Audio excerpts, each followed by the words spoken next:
Yeah. It's painfully honest. Yeah. You know the vibes. Welcome to Painfully Honest. Yeah.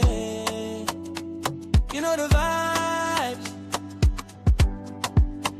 It's Painfully Honest. Welcome to Painfully Honest. It's Painfully Honest.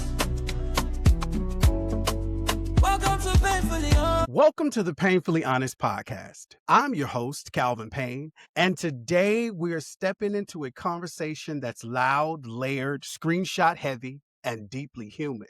This is dating in the age of red flags and receipts. We're living in a time where red flags are trending.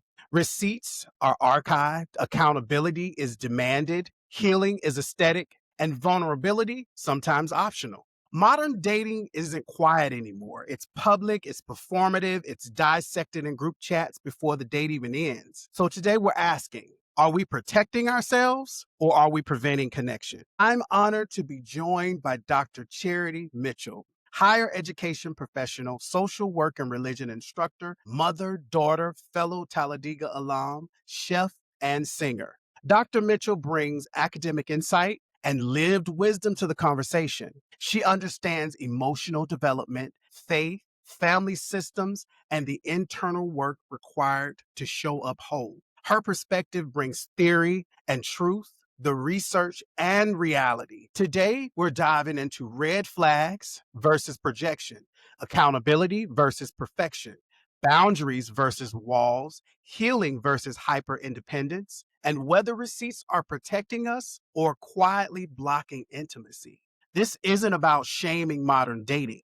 It's about examining it. It's about asking whether we're building safer connections or smarter defenses. Let's get painfully honest. Welcome to the Painfully Honest podcast, Dr. Starr Mitchell. Welcome, welcome, welcome. How are you? How are Yeah, you? well, I was sitting here taking those notes down as I was sitting in the guest seating area, and I was writing down. I almost missed my cue. No, you fine. You are so fine. You are so fine. Like I said, we just gonna be ourselves and we're gonna have a good time. That we're not doing TV, so nothing is performative. This is straightforward as it is, you know. But I want to thank you for saying yes and coming, playing in the sandbox with us. I really appreciate that. Yeah. So before we get started, how are you showing up today? Ooh, I am showing up in my space, healing physically. I was on the sick and shut in list this week. Y'all know what that is if y'all churchy like me. Yes. But I'm showing up proud of myself that I actually took that PTO and took some time off and Yeah. worked from home, and I was okay Yeah. with it. Everybody else at Yes. work will have to deal with it, but Yes. being a single mom of a 5-year-old, I have to have my energy, I have to be rejuvenated. So I'm Yes. showing up rejuvenated. Yes. I have my tea. Yes. So, Yes. and I'm showing up in the spirit of Black history, like my brother said on the was it the BET Awards or the Soul Awards? Okay. Happy Black History Month all the days of my life. Yes, Lord. Yes. You better say it. Black History every day. Every day. Unapologetically all of who Yeah. God has created me to be. So that's how I'm showing up today. Yes. All And thank right you for then. having me. Thank you for the invitation. No problem. No problem. No problem. So today we talking about the dating in the age of red flags and Woo, receipts. And woo. I thought You about all all these. in my business. All in my business. Look, and I'm in my business because I'm like, what am I? I'm gonna be honest. I'm not gonna hold nothing back. But I will say what gave me some type of reassurance is I was in Walmart earlier today. And usually before a show, God will send me things to kind of reflect on before I get in front of the mic and start doing this. So today I was in line and I was just minding my business, getting my little groceries that I needed to get. And it was this lady behind me and she was trying to decide who was, which lane they were going to go in. But her husband was all the way down to the other lane and she was standing there just talking to herself. But then she realized she was talking to me because I turned around and I was like, she ain't talking to nobody. But she's standing there talking to herself and we just laughed. And she started talking to me. Her energy was so sweet, so sweet. So then her husband came back. And so the line, continued to move. And so I could tell that they were married. I could tell they were married. And I said, so how long y'all been married? And she said, "Who said we married?" And they both laughed. Oh, I'm sorry for being in y'all business. She said, but to answer, no, the husband said, to answer your question, we've been married probably longer than you've been alive. And I said, I'm 48. He said, yeah, we've been married for about 57 years. I said, 57? I said, so what's the secret? He was like, ain't really no secret. You just got to make sure when you're marrying somebody that when you're marrying each other, that you're giving each other what they need, not what you want to give them. There is a difference. That's the end of the show right there. Not what you want to give them. You got to love a person from what they need, and you need to be loved from what you need. So that's where we starting at. But I'm dating in a sense of where I want to be eventually. I want to have a life partner, but it's so much bullcrap out here where people aren't aware. Like I tell my mom, I was telling her when we were having the conversation, she came up. I said, you have to know what you need. You have to do your healing so you know what you need. Then once you start dating, you're dating from the level of your healing. If you've not dealt with your traumas, then how are you dating? You don't know what you're looking for. You don't know what you need. And then if the other person is doing the same thing, y'all looking for a needle in a haystack. Running around in circles. Don't even know what you're looking for. Right, right, right. So what are your thoughts on that, Charity? No, I agree with you. I think, and I'm taking notes like I'm in a meeting. It's okay. It's okay. All I do is be in meetings taking notes. But no, No problem. I do agree with you. You have to know it is imperative for each individual to not only know what you need, but at each stage of your development, you may need different things. Yeah. I understand dating very differently at 45 than I did at 25. Yes. Oh, And in yes. my mind, because I got married in between 34 and 40-ish. I recently was divorced. Mm-hmm. So between that phase, I came out of dating and went into a what I thought was a long-term Yeah. relationship. Got back out, into the dating world and realized I'm a whole nother person than what I was Yeah. at 25. And what's out Yeah. there is Mm-hmm. different. Yes. I'm in the I gotta be honest with myself. I'm at an age now, or we're at an age where we could date the son, the daddy, and the granddaddy. Yeah. That 40, Yeah. that's a nice little Yeah. Yes, it that's a is. nice little range. But I need to know, even though I have the capacity to date, or I can date each one of those age groups, what is it that I need from those particular categories, and will it be beneficial to my future growth and my development spiritually, emotionally, financially? You got to put financially in there You got to. because you end up, at 45, you're dating or interested in a sugar baby, and I'm not interested in being nobody's sugar mom. I got to No. find you. No. But I know what I need at 45, Mm-hmm. and I'm looking for those things, and I'm Yeah. honest with myself. Yeah. There are some things when I was in marriage counseling, one of the things that our counselor asked us, he was like, "What are your non-negotiables?" Are you asking for something that is it's like, it's not realistic, Yeah. are Yeah. the things that you are requiring from this person, is that something that that person gives to themselves? Yes. And is it something that they are able to give to you? Gotta say it. Now, when you're trying to get married and you 34, you listening to what the Mhm. counselor is saying, but also, our culture teaches us about this biological clock. Yeah. It teaches us, we are constructed to understand things differently. And so our inner self, not to say that you regret your decisions, but you have to be in that moment. Yeah. What you have to Yeah. you have to understand what's going on in the world around you that causes you to make those decisions. Yes. And be okay and accept it, just That's true. accept it. That's true. But now that I look at it, just to reiterate, knowing what you need at this point in time is extremely important. And I think everyone needs to sit back and be at a point of solitude, not isolation, Yes. solitude to say, and I got that from a book, Mad at Miles from Pearl Cleage. Oh my goodness, that's a deep woman right there Really? about solitude and being around other women, because we're talking in our Mm. society Yeah. to for Black women to dislike other Black women. And she talked about the Amazon woman. My whole perspective of having, what do they call it? Having it not a clique, but having a Sister friends right. But it's another term we use for having your well, I will say sister friends. or village. Is it your village? But we can say village, but that's not it. But Yeah, once yeah, we say it, it's gonna yeah. click. Okay, okay.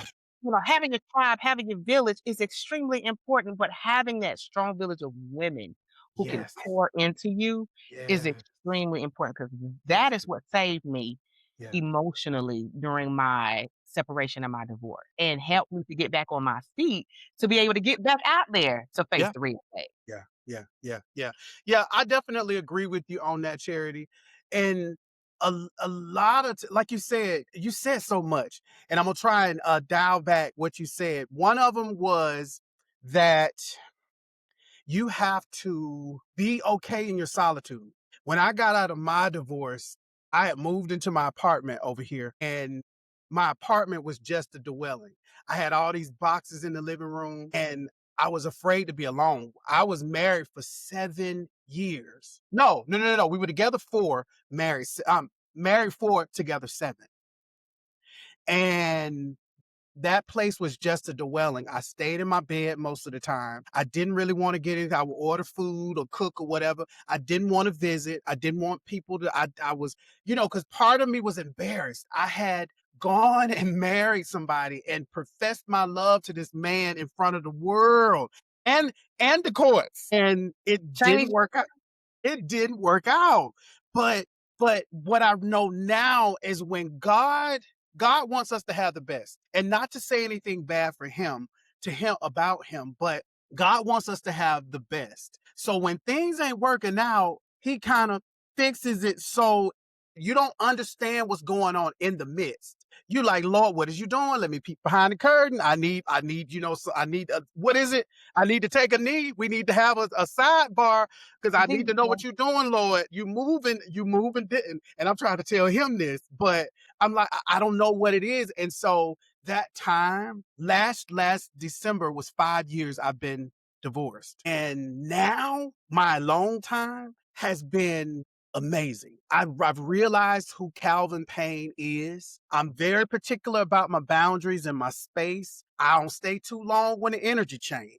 So I've learned all of that. So when people come in and they start moving different and they don't keep their verbal agreements and stuff, I'm like, cool, I see you. I see you. And I'm not mad, but I had to learn that being alone was not loneliness. And like you said, in society, they teach women, oh, your biological clock and da da da da da. And that's all bull crap. Sure is. Bull crap. Because in your 20s, when you're developing, you need to be able to spend time with yourself as a young woman and figure out who you are, not chasing no man. But society teaches you that. And I'm like, who said? Well, they say you're biological. Who is they? Right, right. I believe who was the author of Queen Mother? She wrote the ISIS papers. Huh? Oh my goodness. I can't think of her name right now. It's Now late you in on now you Friday. know all this stuff you referencing. We're gonna have to put this in the post so these people can go to these books and stuff. Y'all need to. This is what has developed Yeah, my yeah, pedagogy over the years, and it has yes. established me. She said that because of what we have endured as a people, Hmm. Yeah. Black folk in our communities, Hmm. that for us to marry at very young ages, it is antithetical for our process and our progress because we have so much to put back together. We have so much, Yes. some of our parents put bills in our names, and so our credit was jacked up when we were 4 or 5 years old. Some of us are carrying what we call in church generational curses, but they are maladaptive behavior patterns Hmm. that we have adapted as normal, and we are projecting that in our relationships Yeah. as normal. Yes. So it's a lot of undoing that we have to do. And then she Hmm. also goes in and talks about it is important for us to establish ourselves financially. Hmm. And for most Black young folks, we don't get to that point until we're in our mid-30s. So actually, I almost said her name. According to that scholar, she was an African American psychologist. She basically said, "I got married at the right time because I was Uh, financially stable. I was yeah. emotionally and physically intuitive. I was at a point where I've been in this world enough Mhm. to kind of see, what would work for me and what wouldn't work for me. Build enough relationships. The challenge is we don't tend to look at or consider the pool that's around us or why that pool, Yeah. is like that. So the Yeah. gene pool or however way Yeah. you want to say it. Yeah. So, and I'm going to give this little short story. Mhm. So you already know I was churchy in college. Yeah. A lot of stuff that Yeah. everybody else wasn't doing, I was Yes, doing. Lord. Right. Stuff that folks were doing, I wasn't doing because Yeah. I was doing strictly by the book. I was. Yeah. And so I didn't start having sex until late. I put that little information out there. Oh, wow. Yes, I But I can believe that because I knew you then. wait, I knew you then, so I yeah. I was because I was trying to go by the book and then I'm in ministry too. Yeah, yeah, But yeah. it was something about being in college and then leaving, going to grad school, and then moving to DC, and I started working in HIV prevention. So I was like the most knowledgeable virgin about sex. Like I knew everything about it because I was working with all type of populations. Yeah. All so it did spark a curiosity because I wasn't really dating seriously. But I started asking questions, especially when I went into seminary, following that experience. I was invited, actually, this was my internship. I was at this church, and this woman, and she actually, I think she's an act. Yeah, she was an actress. I don't know if she's acting now, but she was doing a purity conference at the church for Okay. all the virgins in the church. And so I'm already in the space Mhm. where we are critically thinking about everything. Yeah. Being in seminary, the seminary that I was a part of, they teach you to really critically break things down theologically. So I'm sitting here Mm. like, so we do a purity conference, and what is and she wants me to be a speaker and wanted me to be on a panel. And my spirit just didn't sit right because she knew that I wasn't sexually active, but I didn't think that was something that needed to be praised because I'm like, I'm getting 30. And I Yeah. don't think that's something I need to be celebrating. It wasn't bad, but it was Yeah, almost kind of yeah. like, what's going on? Like I can't keep a Yeah. relationship when it gets to that point. Yeah, I got you. So, to make a long story short, she wanted me to be independent. I told her, "Well, let me think about it." I sat there and I really thought about it. I prayed about it, and then I took a just an analysis of the world around me. Yes. And when I started to think about it, I'm like, it's a lot of women like me who are in their late 20s, early 30s, and they are not getting married. They're not having children. They're not in these relationships, but they Mhm. have different experiences sexually, sensually, or whatnot. And we really need to have some real conversations about what's going on in our community. Mhm. When you start looking at the statistics, there were a certain amount of African American men who, they were in college, but there were a certain amount that were not in college and they either chose not to go to school Right. or they were in entry level positions. Mhm. How many men really want to date women who has I was working on my second master's degree Mhm. and the power dynamics is a little off if Right. you can't handle that. It's not to say that it can't work, but you have That's to have true. somebody mature enough to handle that. That's Then it. we have a certain population of young men who were in prison, incarcerated. Mhm.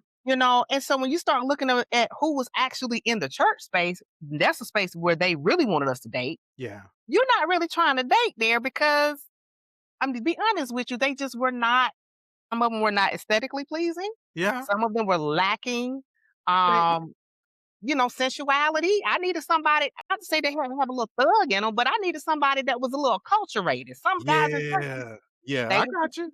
then Some you type of had the, swagger. right. Then Yeah. you had the ones that was just way too churchy and they wanted you to be a certain way. You could not own who you were. You had to kind of like, Submit it. yes, and then too also, you had to reduce yourself to fit there in order to be a part of their life, and I just wasn't interested in reducing who I was. I Right. wanted to own the calling that I had in my life, so I Mhm. didn't wanna have to Mhm. do that competition. Then Yeah. you got the ones that was in the church, but they was kinda out of the church too. They was just there because the fathers or whatnot were preachers and they wanted to, so it was all these different dynamics that we were not paying attention to at that time. And I wasn't being honest with myself. So I ended up turning it down because I was like, I'm not going to be a part of this Mhm. because I can't sign on to it. I think that once you start praising purity, then you start shaming those who did not even have a choice to remain pure, There you whatever go. that means.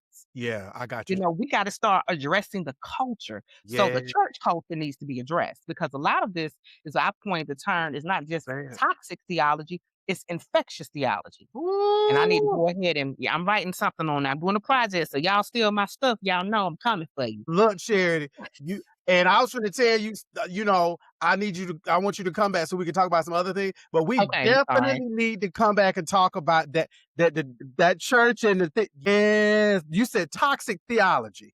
Well, people say toxic, but I coined the term infectious because it's not only it doesn't stop at the poison, but it spreads Yes. and it infuses in the way we think about other people, how we treat other people, how we vote. Because we're looking at now, your vote. A lot of folks are voting against their interest, their best Yeah. interest, Yeah. because of this whole understanding of what this is what God wants. No, you Yeah. need to deconstruct. But I'll let you Yeah. have your Yeah. show back. But No, yes, no, no, no, no. You right. You right. You right, friend. Because I totally agree with that.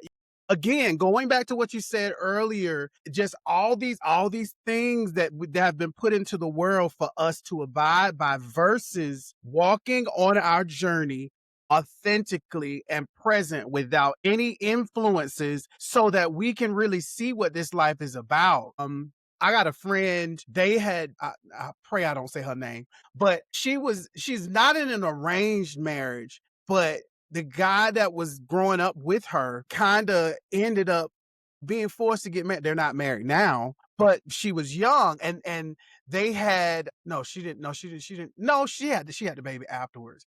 But they were almost promised to each other when they were younger. And we talk about that and she kind of cries about it sometimes because I'm like, but you didn't know, you were young. Your it's part parents of your should have journey. known better, but you were doing what you were told. And I'm like, there are a lot of circumstances like that. And that's a whole nother show right there. Lord Jesus. Look, we need to have a couple of episodes of Yeah, sessions. probably part 15, It's because a I lot mean, to when you unpack. start digging and looking and everything, we ain't even touched the questions yet. We just talking, but it's a lot to dig into because dating alone, there's so many misconceptions about dating. Having this long, and now I used to have a long list of things that a person needed to have, and as you said, when you get older, you kind of it changes. It does. It It does. really, really changes. And so, but that goes back to you learning and knowing about yourself first, then trying to date. But if you don't know yourself, you cannot date at all. You shouldn't be dating. I would encourage you not to.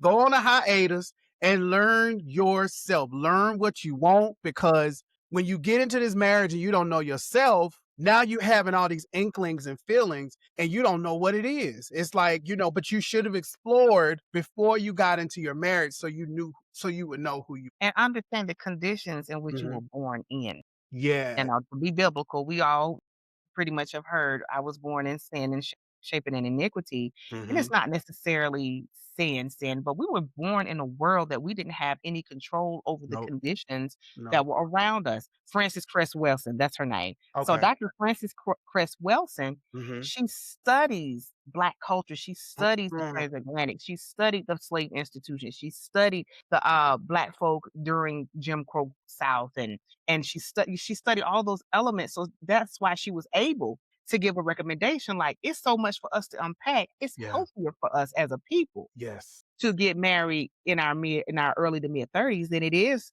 in our 20s. We can't pattern our relationships after other cultures No. because our conditions were very different. Very different. And that's why I believe this whole understanding of submissiveness, we need to investigate that. Yeah. This whole understanding of, oh, the woman has to be this way and the man has to be that. We need to look at that and see how does it Yeah. fit our culture because our Yeah. situation is It's not very the different. same. Yeah. If It I really is. decide to date a man that he may not have an entry level job, he may not even have a college degree. It's not to say that we can't be together. Mhm. But there's going to be there may be some gaps in our relationship, and what is it going to take for us to fill those gaps? Mhm. So he may not be institutionally an institutional intellectual, but this man may know some. He may be very well versed in culture and history and well traveled. He Mhm. may have gone to Mhm. he may have been a part of the military and he Yeah. could just give so much. Yeah. And that makes us equally yoked. Mhm. But the equally yoked does not mean he got a degree, I have a degree, or he has this price point, I have that price Yeah. point, You better and say we're it. gonna be good together. Mhm. It doesn't always work No. out that way. That's why I No. said we as a spiritual people need to tap into Mhm. spirituality so we know how to discern Mhm. what will allow us to have not necessarily balance, but Right. rhythm. Yeah, yeah. Like you said, he could be the perfect partner, but because we have been told something over here, we Mhm. looking at him with the wrong lens. And Right. so now you miss out on the man that you could have been with for 57 years. I'm listening to the spirit. I look at stuff like this, like Yeah. even with my friends, Mhm. you know, You better say it. when you have it, Uh-huh. and I don't have it, how quick are you to offer it?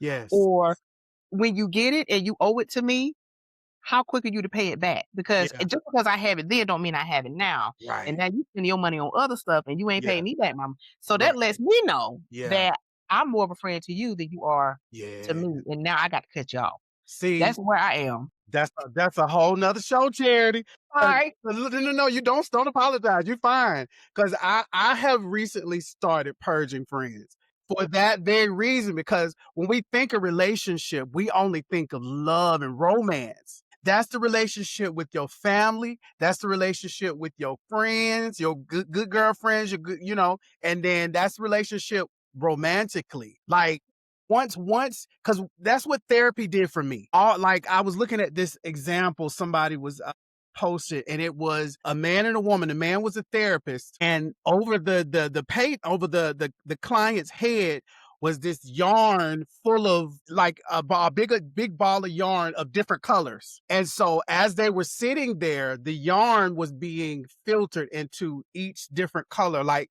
so it was filtering into a red, a blue, and a black ball, but it was putting the yarn where it needed to be and fleshing it out. And a lot of times, therapy be the main thing that people need for relationships. That is the heart of all of my relationships now. And a lot of times you have friends in your life that don't look at themselves. Again, giving you the friendship that they want to give you, not the friendship that you need. Yes. And that's blanket across all relationships, not Absolutely. just romantic and dating. Once you get that little clue, it's hard for me to my stomach get to feeling weird and I'm like, no, I can't sit through this no more. I can't. I'm not mad at you, but I didn't set I'm Can't do that. sorry because I didn't set the correct boundaries and tell you what I needed as in friendship. So I apologize to you for not doing that, but Mhm.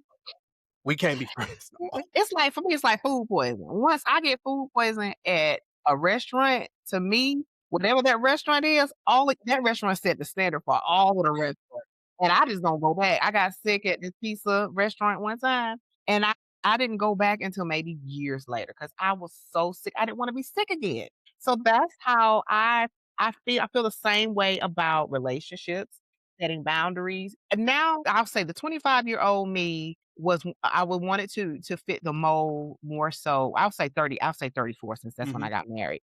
Okay. I wanted to fit more of the mold of, okay, I'm going to be a team player. I'm going to be the good wife. I'm going to, if you need your doctor's appointment set, I'm going to set your doctor's appointment. I'm going to do this. Now it's like, if you aren't taking care of your own dental, your own health care, if you don't have a will or you're not prioritizing your mental health, if you're not prioritizing your spiritual health, Mhm. there's nothing that we can talk about because what I'm not going to do, I'm not going to sign up to be your secretary, your mama, your sister, whoever else done enabled you to be at that standstill place that you are because I don't need a man that's stagnant. I need a man that is going somewhere and that we can grow together. Now, you can't, if you're not already on that path, I'm not picking up stragglers. I don't pick up hitchhikers.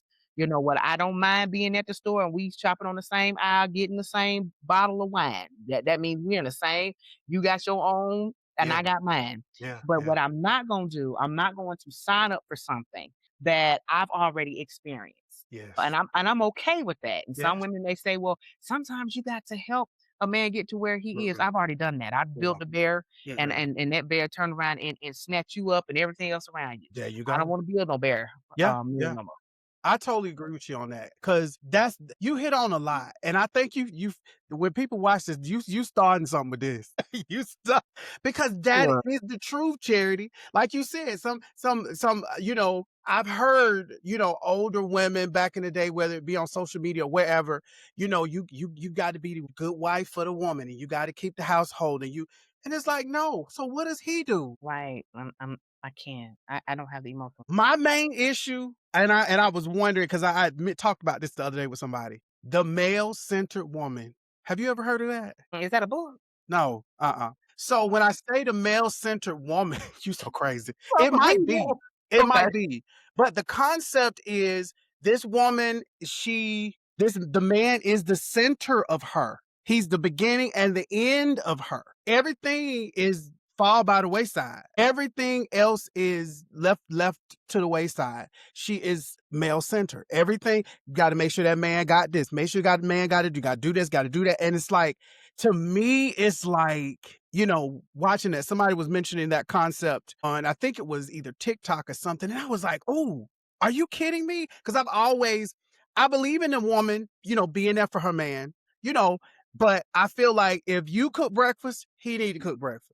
Hey, let's be that for each You cook other. dinner, he cook dinner. Everything is equal. You want to be with somebody that is just as caring about you as you are to them. It needs to be leveled.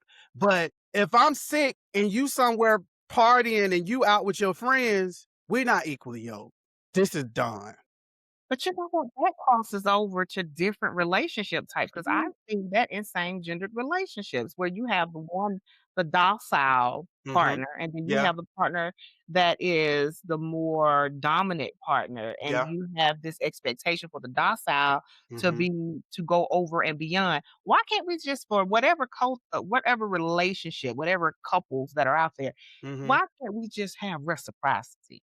I don't believe in 50-50. I Oh, don't. yeah. 'Cause you Mhm. never can show up 50-50. I've never Yeah. been in a relationship. My parents been married for almost 50 years, and I've never seen them do Amen. 50-50.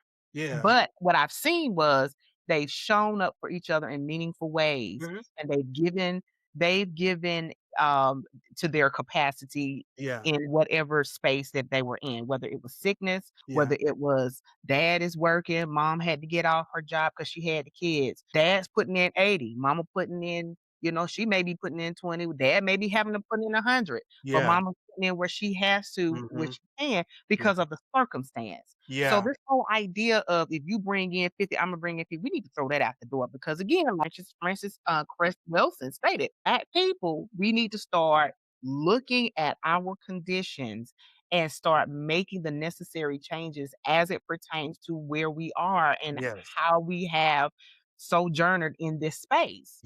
We Yes. cannot pattern our relationships, our education, even the way we talk and the way we think, how we intellectualize. We cannot pattern that No. off of a standard, what they call it, standard culture. We Yeah. can't do it No. because we've experienced so much trauma. Who is that? Dr. DeGru Mhm. DeGroy, she talks about the post-traumatic slave syndrome. I think every Mhm. black person needs to read that because I had Okay. this in for years. Yeah. White folks need to read it because she's actually talking to white people. She ain't really necessarily talking to black What? people. She Okay. said her look her up on YouTube. She's a social worker. She has a PhD in social work, but and also psychology. She breaks down and really emphasizes on what the slave institution did to us and then post-slavery. Mhm. It was like a ricochet effect Mhm. Mhm. generationally. So Yeah. we can't forget about what our past was because it has paved the way for where we are today. Not to say that True. we're blaming anyone, True. Mhm. but there's some unhealed stuff that was never talked about or we learned how to mask it, and that's why we act in these certain relationships. I've experienced men that didn't even know me. They dislike me because of the aura that I have Mhm. to be confident. In Yeah. their mind, to be confident is to be disrespectful. to be confident and to own your voice is to be dominant or to be masculine. Yeah. I'm like, No. I've been to Africa, and Yeah. I don't see a lot of African women, young and the older women, Mhm. carry on or they have this aura about themselves Mhm. that commands presence because we did things differently than Western society. Yes. True. So even when it comes in, when we start having our relationships, let's figure out how to understand each other Mhm. so that when the red flag does come up, I'm not saying excuse it, but let's dissect it to figure out, okay, why is this person doing what they're Mhm. doing? Mhm. Is this person able to hear if I do have a criticism about it? Are they able to make the necessary changes? If Changes. not, am I okay with just moving on and walking Yeah. away? First thing to acknowledge it. Like you said, acknowledge it and then know the necessary steps. Because, in my previous relationships, I'll bring up things and it'd be an argument and then it wouldn't change. But I'm like, I brought it up. And then over time, you keep bringing it up, bring it up, bring it up. And it's like, you don't really care. You don't, you don't really care. So like you said, it's time to move on. But I think a lot of people stay because they don't want to be lonely. That's And the then in biggest marriage, thing, you especially in know? marriages. In marriages, it's like a shame. Yeah. We were told if you divorce, Ooh. either, I was looked at as something, it was something, what did you do? Mhm. Or you must have gained too much weight. And I'm gonna tell you this, I've been small for different periods of my life, but they were not Mhm. very long time. I have been a curvy, sweet meat aligned woman for the most of my life. I've never had an issue with a Right. man being attracted to me. Right. But Alright. I will say see, you see I did that, sweet meat. My boyfriend even Yeah. know not to say that. Don't say the FAT word. We say sweet meat Sweet because meat. you Okay, may not got like it. It may be an acquired taste. Somebody gonna like it. And so you just yeah. move on to what you like. But Yeah. anyway, Yeah. whenever it come to me, it would be a shame, like, you gained this weight and you did that. And I'm like, you don't even understand the reason why I gained the weight. I probably gained the weight because I took on 2, 3 jobs trying to make this person happy or trying to do this. Yeah. Wow. I'm, neglecting myself in order to do this for that person and trying to make things work. Or our bodies. I know for me as a woman, our bodies not only change at 40 or 35, after you have a baby, your body is very different. Yeah. And it takes a while to get back. And we live in a society where we're looking at folks who are influencers or who are superstars, and they may be making money where they can get a nutritionist or a Yes. trainer or to go to surgery because most of them going to Mhm. surgery and they can get that bounce back body. And they're Mhm. creating these illusions of That this is what happens when you have a baby and you really working on yourself. You're not letting yourself go. I'm like, when you have a baby, yourself is you don't have a choice of letting yourself go. Your body do whatever it want to do. right, and you gotta relearn your body. And we live in a culture where we don't appreciate aging. We No. don't appreciate or we don't take the time to understand mental health and There postpartum. you go. There you We go. don't, you know, the men. Oh, I was told this awesome story. Mhm. I was sitting in Starbucks when I first separated from my ex-husband. And it was like you said, God just put a moment there. And I was just sitting by this lady, not knowing that she worked at a local college in the psychology Mm. area. Okay. But she had a similar experience and we were just sharing each other's stories. And she told me, she said, most Black men do not understand what the woman's bodies go through when we are carrying a child. They don't understand the spiritual Mhm. aspect nor the physical. She Mhm. said the first time, she said, I was carrying my child and my own husband didn't even understand. She said, I was teaching a course at this college, and my supervisor so happened to be in the space. And one of the students was upset. She said, I just had a baby. They was upset because I did not grade their paper right away. She said, I was just trying to balance everything. She said, I didn't have to say nothing. This professor stopped that student and basically was like, do you understand what her body just went through? Do you understand what the baby is pretty much a parasite. Mhm. The mother is the host. Host. The baby could be thriving, but the mother's heart, her kidneys, and everything else is causing this baby to live. But it is once the baby is done, Mhm. she has to deal with repairing. those things if Recuperating. they can be repaired. Yeah. So she said he lit into that student, and the student came back and apologized. And she said it was the first time I experienced a black man understanding that physical, emotional, and spiritual component of Mhm. birthing. And a Mhm. lot of times relationships don't work because we don't understand each other. And I think a lot of times some black women don't understand what black men are going through. And I That's think true. we have to sit there and understand. But I think for that piece, that empathy is what you have to walk into the door with. You have to learn that type of like, because I don't want to be in a relationship and you don't care about the things that I like or that I love. Like, if you don't care about that part of me, why are we together? But there are people that are in relationships and they don't know each other.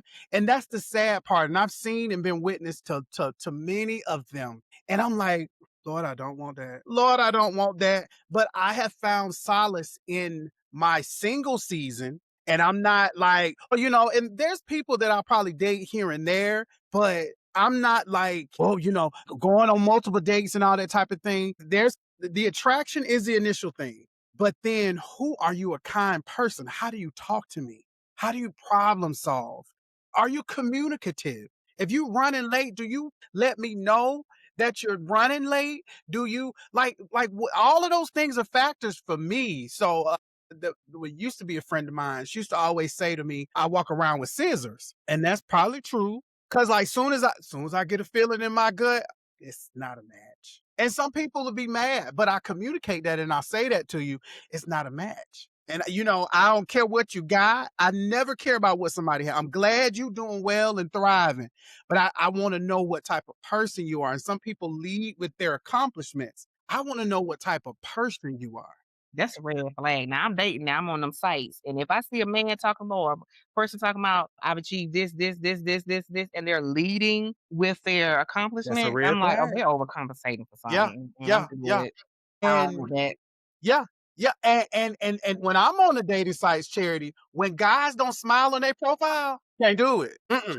And when they wear those baseball caps and you don't have a variety of pencils, I'm like, "No, you still and you." Was How was that attractive? I'm like, what? Uh-huh. And it first, a lot of people, they have it starts off really well. Mhm.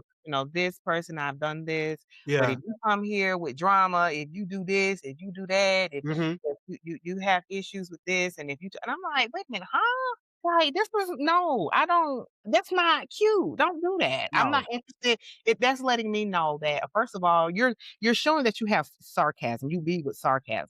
I don't like a sarcastic. I just don't. I don't mind a person having a sense of humor, but Mhm. now you're being dismissive and now Yeah. you're showing that, you know, you don't care how you come off Right. on an initial conversation Yeah. and you're lacking empathy, and I'm not okay Yeah. with that. And then you make little sarcastic jokes, but they're actual digs. Mhm. And Woo! you got to listen. That's a You red flag for got to listen. Cause see, what I realize is people say stuff, and so when they say, let's dig a little deeper into that comment. I'm not being yeah, confrontational. I'm just making sure that you are aware that your that you sarcasm has some real aspects to it. And I don't play that at all. it can do real damage because it took me I didn't date until recently because Okay. the first of all, I wanted to make sure that my divorce was final. It wasn't final until June.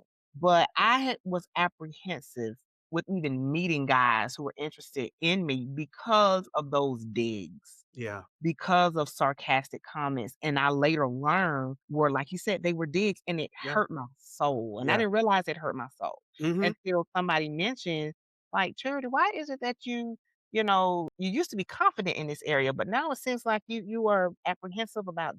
And Hmm. I, had to really look at that. So now, when I see a person using that to low key send a message, I don't entertain it. I think that's dirty. That's dirty.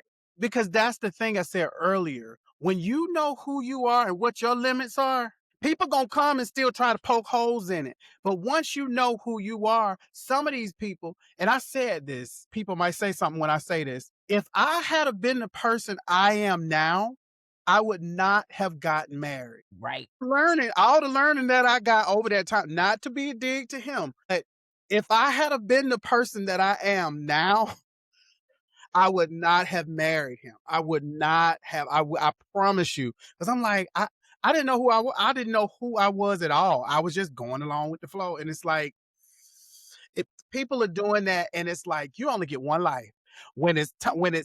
I remember Michelle Obama's mother, and it's so crazy. And this is just a slight pivot about life. Michelle Obama said that she was sitting on a couch with her mom, and her mom was dying of cancer, and her mom said that was fast.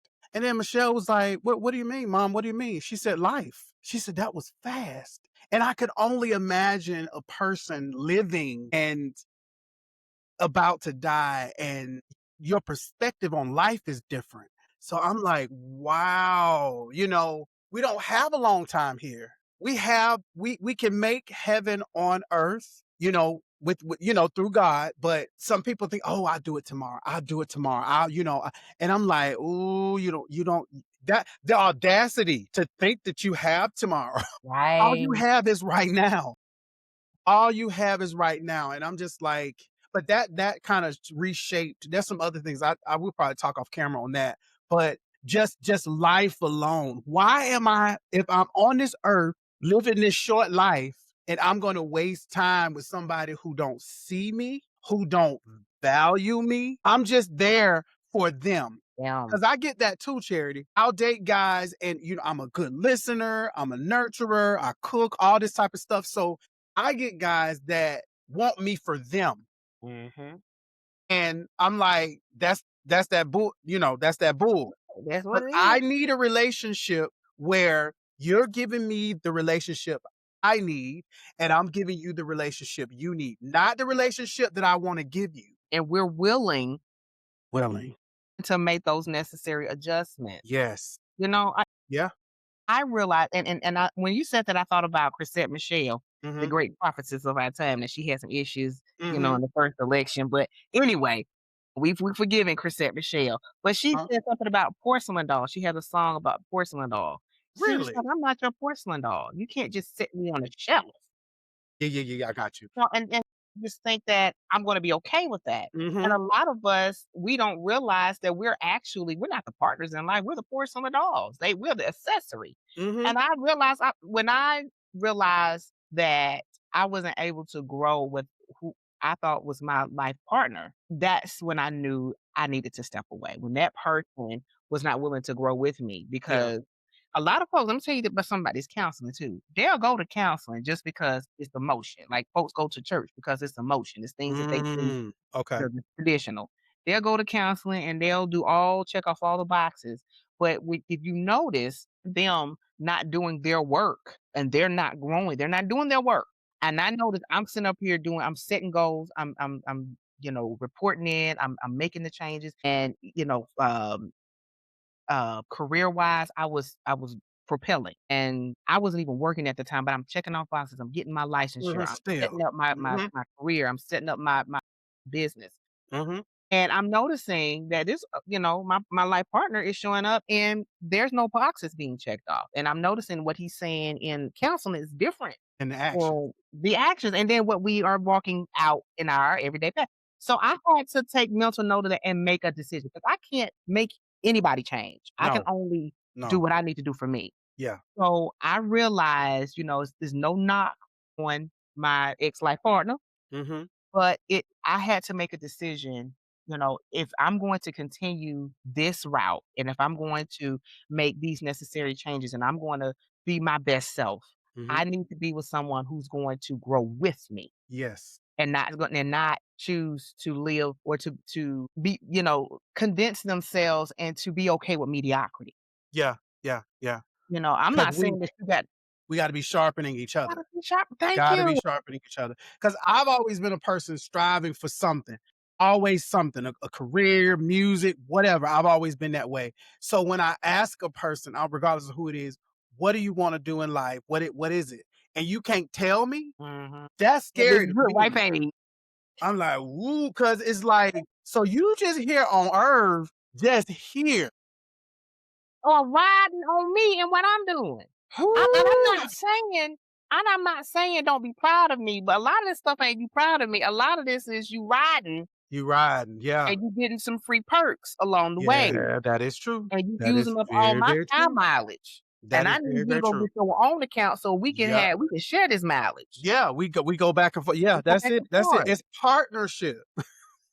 You're not just taking care of somebody, it's a partnership. And I'm not looking Um, for perfection. no, I'm no, not no, because no, 'cause I'm no, no, not no. perfect, but partnership, oh, yeah, that requires some assessment. It Yes. requires some shaping. It requires some Mhm. sitting and listening. It requires some speaking up. Yeah. But to Charity, that therapy piece is the catalyst for it all. Healing ain't for the weak because when you go to therapy, it puts a mirror in front of you, and you got to be trusting to the person. Well, you got to be trusting to yourself to share things and let the therapist in. And if you're not willing to be honest to your with yourself, what the hell are you gonna be doing in my life with me? That part right there. That part right there. I had hiding things and I was doing it to protect the union. Yeah, When I started really opening up and showing where the real issue was, yeah, it made the other person upset, yeah. but it freed me because I'm like, no, if we really want to heal and if we really want to do the work, let's talk about this. Yes. Call And a then thing a it was like thing.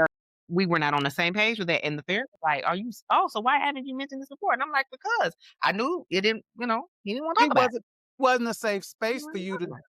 talk about it because would create an argument, and now he ignoring you or doing whatever, and that's not It's fair. not It's like, fair. why would you be in a relationship and you can't be authentically who you are? Get it out there. So that's why the couple therapy is good, but also having those breakout sessions because it was the Mhm, breakout session when the mhm. therapist was like, you need to. This is where you're falling short, and I Yeah, had to sit there and take it. yeah. This is where you're falling short. This is what I'm hearing from you. You need to stop doing everything from this person. If this person wants to have it, then you let him do it. Let him If this do it. Yeah. person wants to do this program, then you let them sign up for it. Mhm. If they want to do it, then you let them do it. You got Let to them start concentrating. initiate. Right. Now Mhm. you can agree on what you're gonna help, but you gotta let them start it because this has been your problem. You have been Right. enabling. You are part of the Mhm. problem. Yeah, And you're I'm right. sitting there like, but I needed to hear that. I needed to hear that Did. because I wasn't just doing it in that relationship. Mhm. I was doing it and I was really displaying that behavior in a lot of my relationships, Mhm. being the fixer. I have a social work degree. Yeah. So We you fix stuff. immediately figuring it I was out, figuring it and out. he just sitting over there like, "Okay, she'll figure it out." Figure it out. I was a caregiver from the age of 7 years old. My mom, she Really? almost passed when she had me. Actually, both of us. My dad had to choose between which one's gonna be here, and he was like, "I want both of them." See, that's why I'm like, what happens to the people like that? Like, I'm gonna Yeah. trust God enough because I don't wanna make you're not gonna make me make a decision. Yeah. I need you to do your job and let both of them Yeah. do it. Yeah. But I was Wow. a caregiver, and so it was just and then when, my cousin, my aunt before then, my last year of high school, she had a stroke. She's my great Mm. aunt, and I spent my whole summer of my senior year taking care of her, sitting with her, being Mhm. a comfort, her Mhm. companion.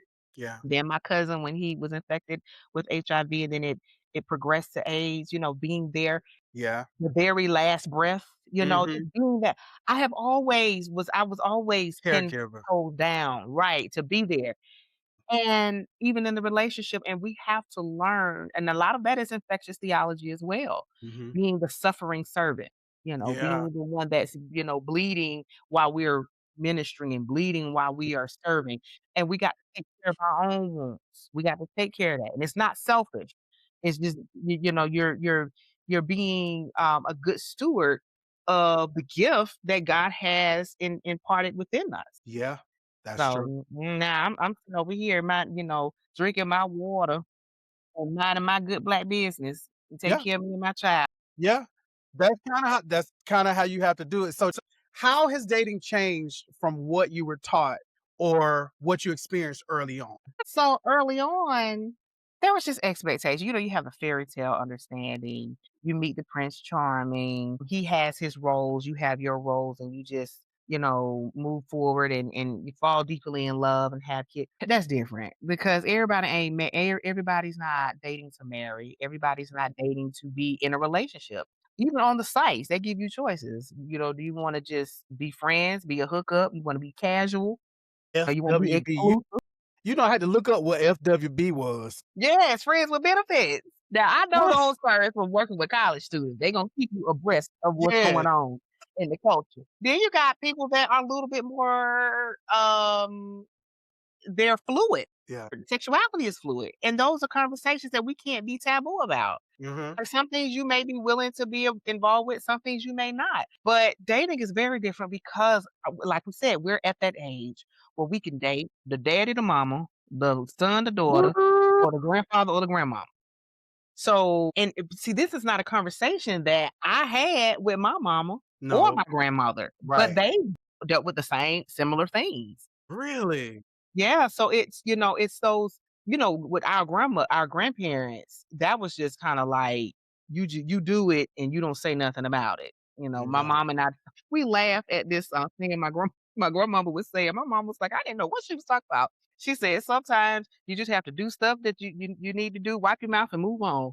And she was like, "Why they gotta wipe their mouth?" I was like, "Lord, mama." You don't need her to say it, just go along with it. That lets you know that grandmama and them time, they had to negotiate Yeah. culture with their experience. Like, I gotta negotiate, this is the standard, this is the culture acceptance, this is the, Mhm. what do they call it, respectability politics, Yeah. but this is my situation, and this is how I'm gonna handle that. So, but, those She said, conversations, "Wipe your mouth." right? I don't know if you can say that on here, but that's what she said. You can. It is the Painfully Honest podcast. And I will say this, Yeah. being a woman, and I wanted to talk about this as well, Yeah. because I have a lot of people consider them strikes against me. But I just have a lot of unique, how can I put this? I'm uniquely positioned. I listened to Gabby, what is her name? She played Precious. Uh, Gabourey Sidibe. Yes, that's why I was like, I can't say it right. What she said in the interview was so profound. She was talking to 2 African American men, and she was just telling them, like, "Look, I grew up and I never fit in with nothing." She said, I talked too white for the Black community. Mhm. I was not aesthetically beautiful to a lot of different people. Yeah. Then she said, I'm African, but I was too American in the African. She said, Mhm. I just learned just to be fully who I am and just Yeah. be okay with it. Yeah. And so I found myself in the same situation where I'm a minister. I accepted my calling at a very young age. I was like 16. I'm in spaces. I was always in spaces where I was the only woman because I was clergy. Then now I hold a doctorate degree and 2 master's degrees. So, Mhm. it's like that dating pool gets smaller and smaller. Yeah. Then, I'm not tiny. I've always been a curvy woman. I've Yeah. always been okay with it, Mhm. but I'm in the gym. I eat well.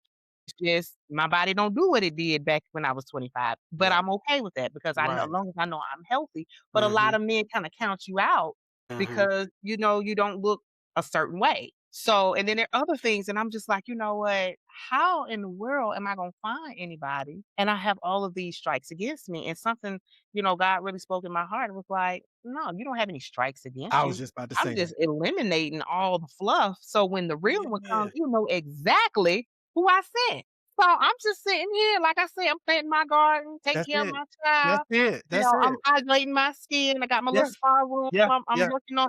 I'm developing a routine of care. So when old boy comes, he already Mhm. know. This is how I do life. This how I do. Mhm. Keep up who I am, and this is how I self care. This is how I move in the Mhm. world. And if you're not okay with that, then you need to move on.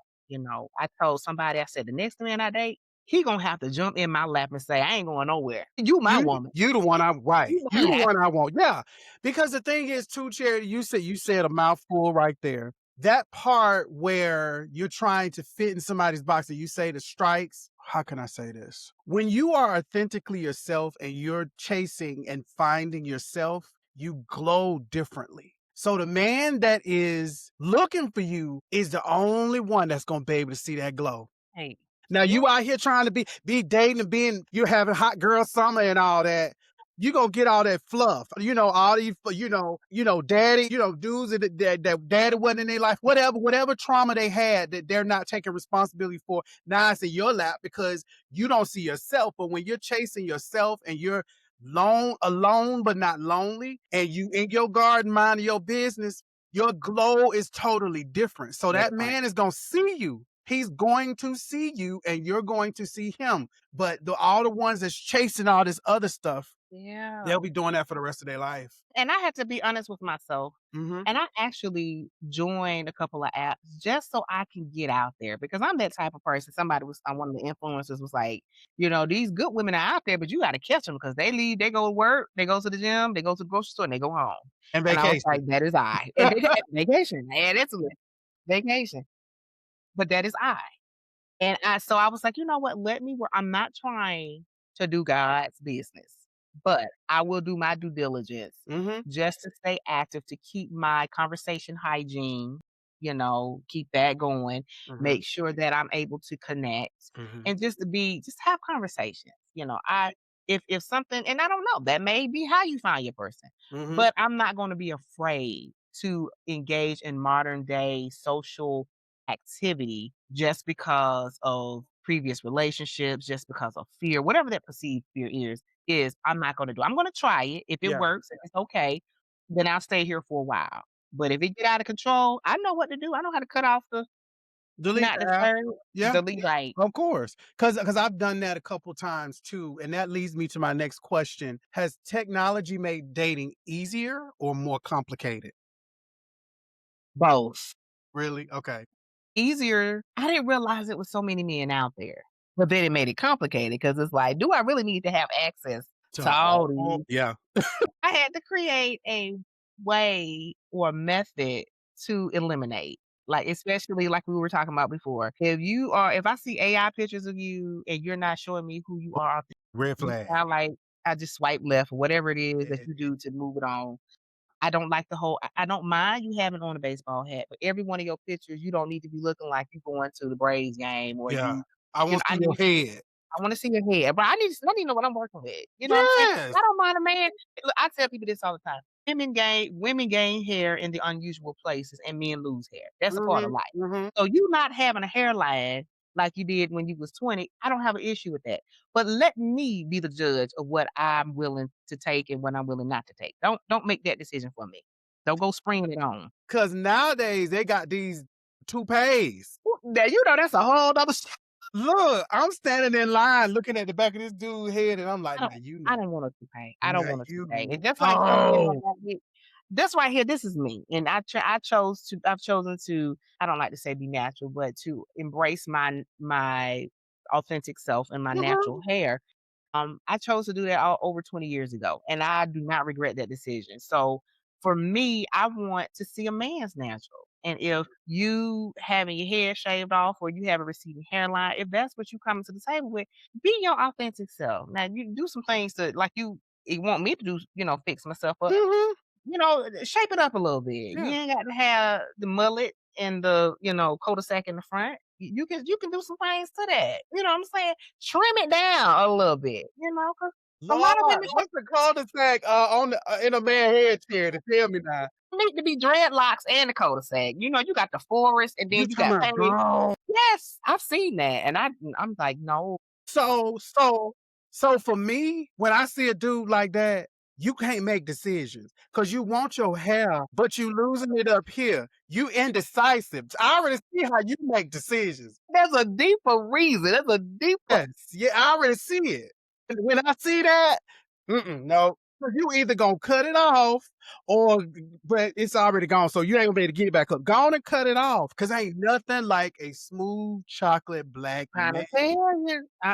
And with the gray, now I'm starting to love that salt and pepper, but Yeah, now the gray is just, yeah. whew, Still, but still, I s right. So I have my boundaries, so yeah, yeah, I don't go over a certain age because I feel like, how can I put this? Painfully honest, but still, spiritually sound. If I have been out of the game for an extended period of time, yeah, when I get back in the game, I yeah. need to have at least a 10-year advantage. Okay. I don't need to be dating nobody, and then, I got to be the caregiver, and then you can't give me Oh. care in the areas that I need. You see what I'm saying? I don't need you Feel you. I feel you. My philosophy is if you body that like I'm 48 now. So 24, 25, can't do that. even 30, we just playing in the sandbox. Not Be 35. look, we just playing in the sandbox. We not going and getting married and something serious. Although there are exceptions, but I ain't looking for like that. Like it's 48 and up because there's a maturity level that I'm looking for. But then sometimes they could be They 55 can still and be they 14 immature. personality wise. And a way that I could determine that as well Mhm. is their expectation. Some of these guys have, or some of these people have unreasonable expectations. Mhm. Like if I notice that a man does not appreciate the aging Mhm. development of a Yeah. person, that lets me know that they may have some unreasonable expectations. So if they say things about, a lot of women, especially African American women, because of what's in our food, because of what Yeah. we had to endure in That's our true. stress levels, we grow hair in very strange places. Yeah. I need for a man to understand that, Mhm.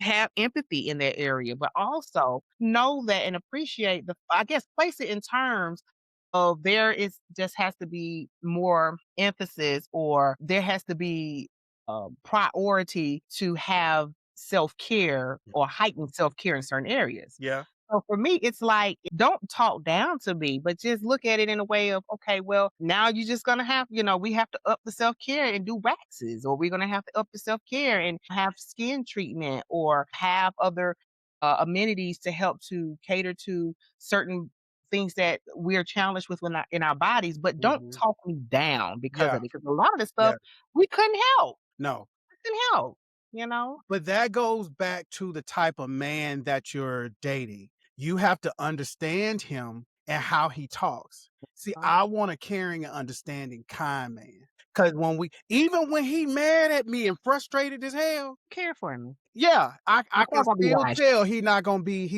be, talking down to me, talking at me and all this type of stuff. Now I can't do that. I can't do that.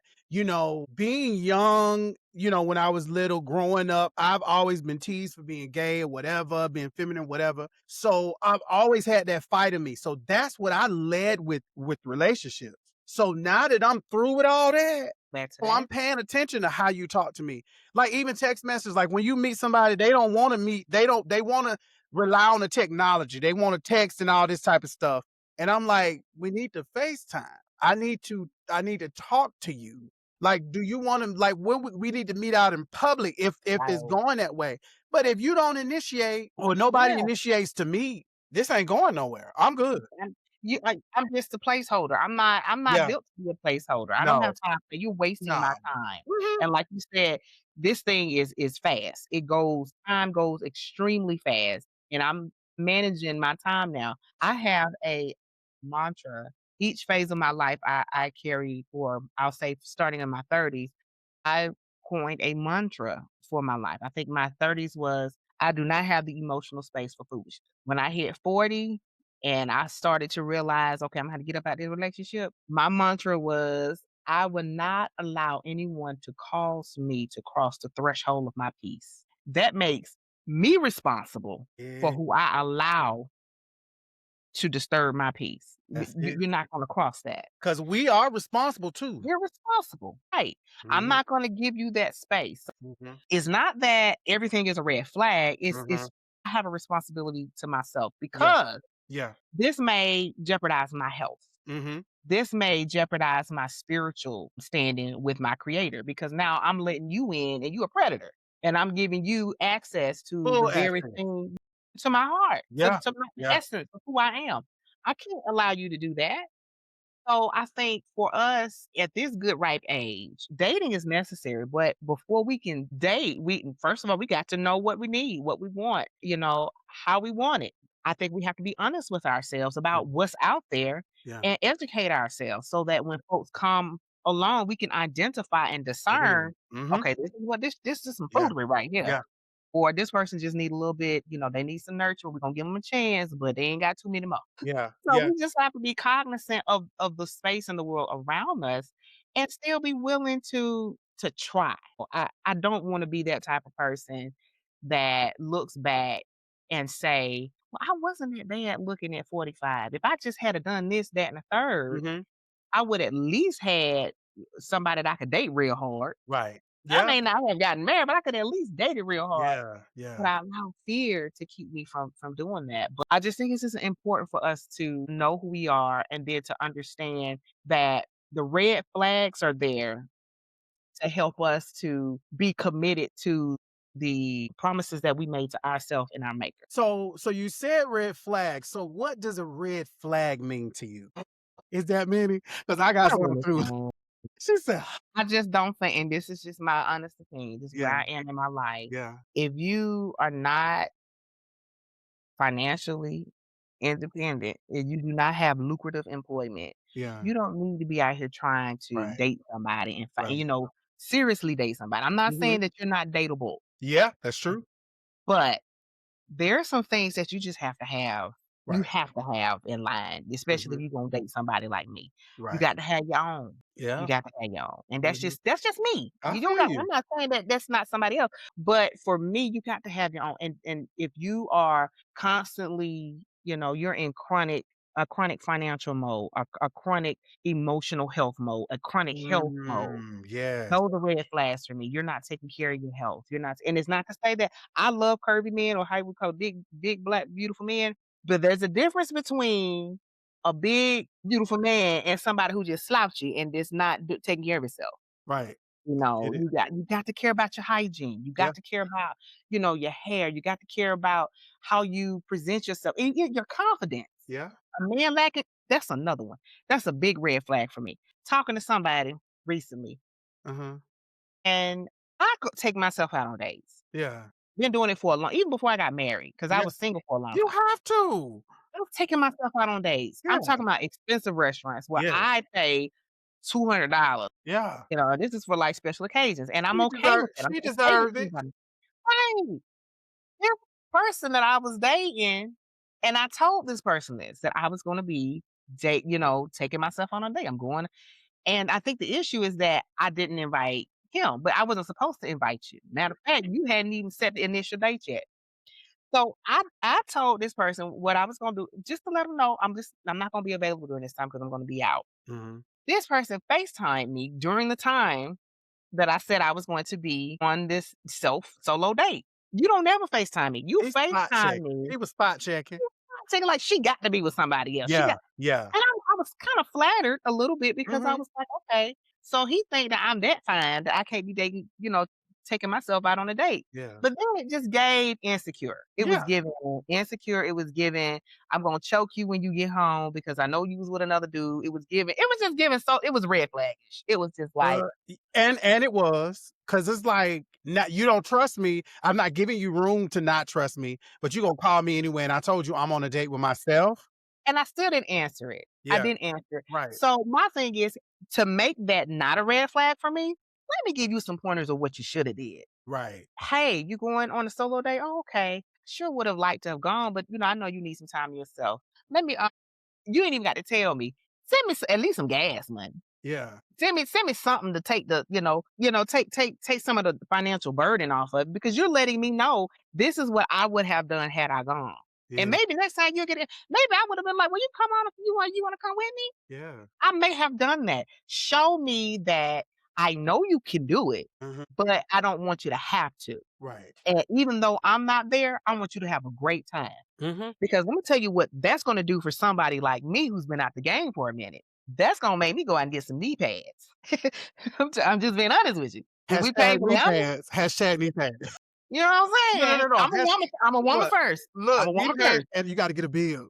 I did. Because you don't went straight from my mind to my other mind. You don't went from I got to show my appreciation. what you taking you showing me you bringing out the femininity in me There you like go. But they miss it. They miss it because they too caught. They too engulfed in they selfish little boy ways.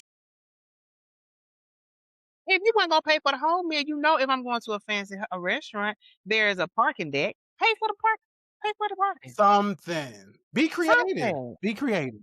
Show me that you There you go. want to be present, fully present in my life. You said So that. those are the types of things that's red flaggish for me. The Okay. insecurity piece, the not having, chronically everything. Yeah. I don't like you can't be in a state of chronicness. We're gonna have some challenges, and of course, we're 45. We're gonna have some health stuff Mhm. going on, Mhm. but I Mhm. need you to be on top of that. Take your vitamins. Yes. We like fried chicken, but you can't eat fried chicken all the time.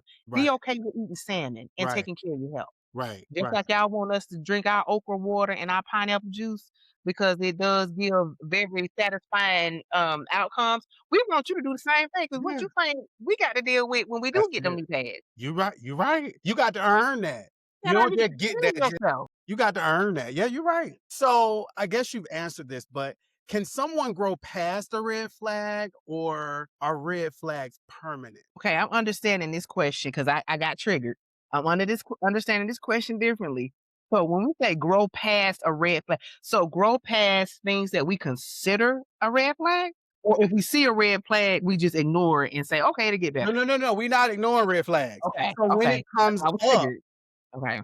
when the red flag comes up, are they able to grow past it? I think in my context, I would say depending on the person, because if I point the red flag out to you and you don't see it in yourself, what the hell does it mean for me to tell you? Right. So you got to be willing to grow past it, or do you feel like they just permanent? I think it's based on the person. If they're open enough to hear what I've pointed out as a red flag. If a person is willing to, because you can see a person and Mhm. they can have like for instance, this same individual I was telling you about, red flag for me was I'm telling you something that is, touch is meaningful to me, and you cut me off and tell me I'm long winded. Now we all been listening for the last hour and 30 minutes. Everybody know I'm long winded because I got a lot to say.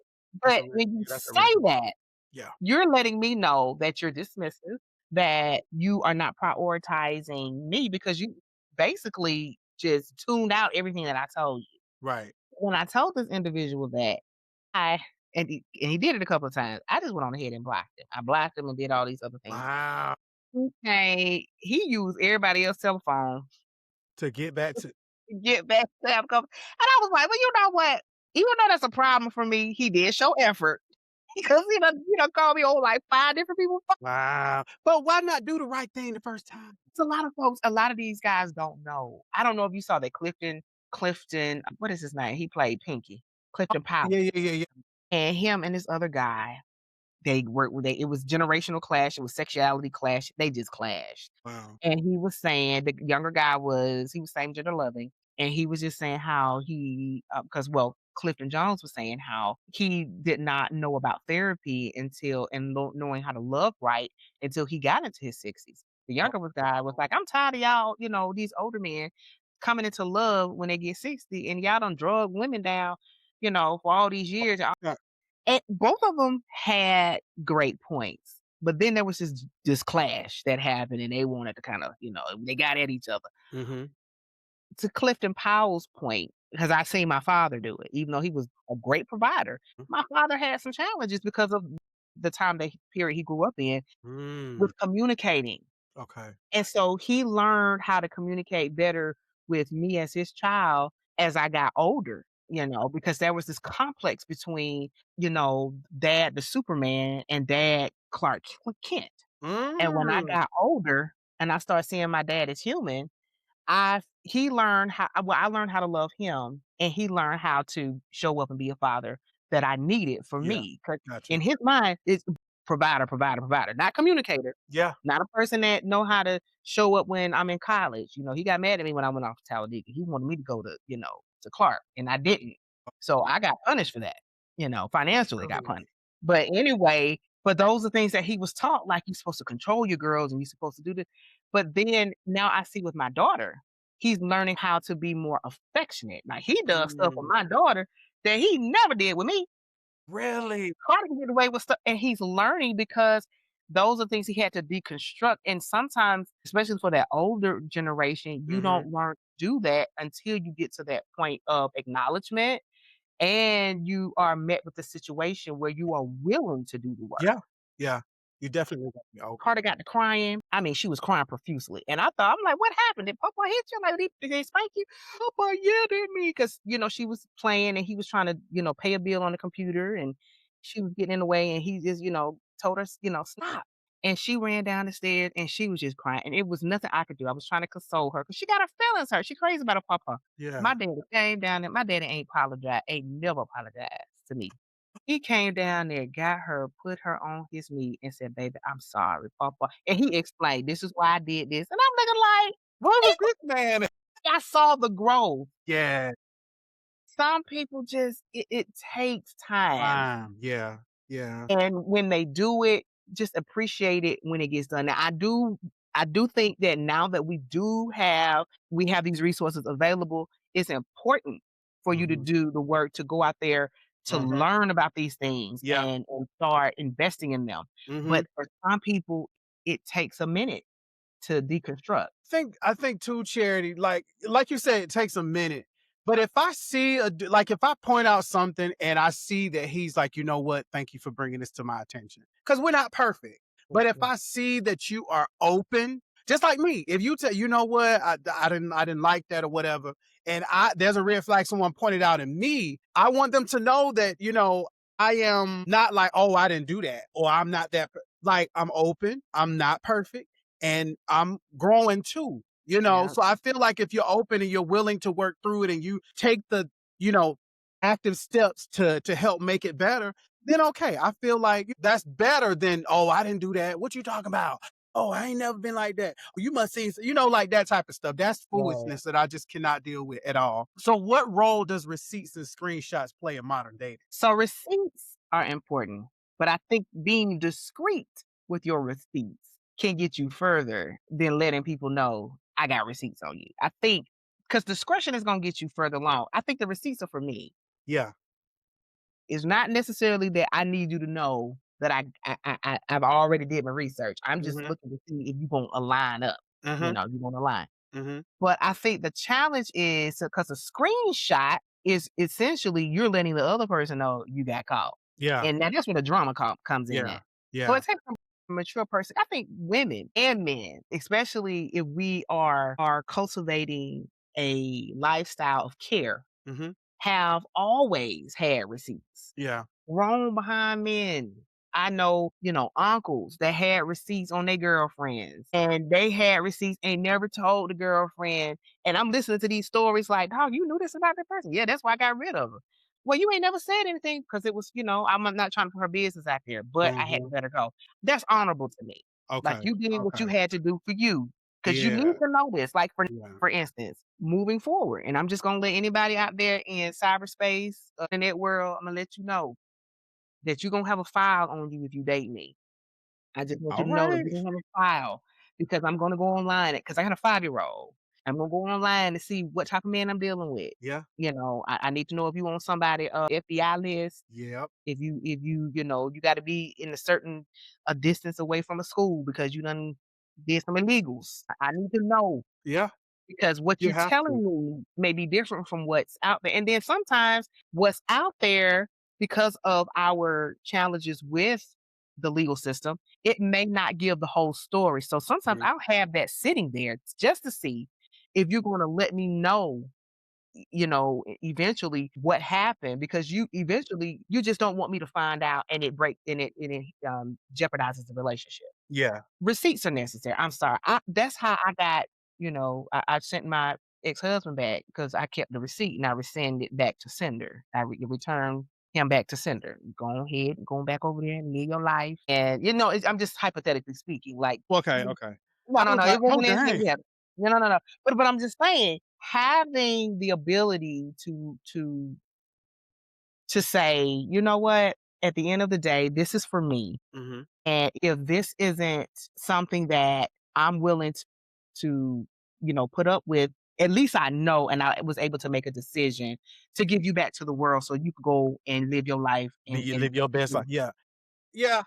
be beautiful over there. Yeah.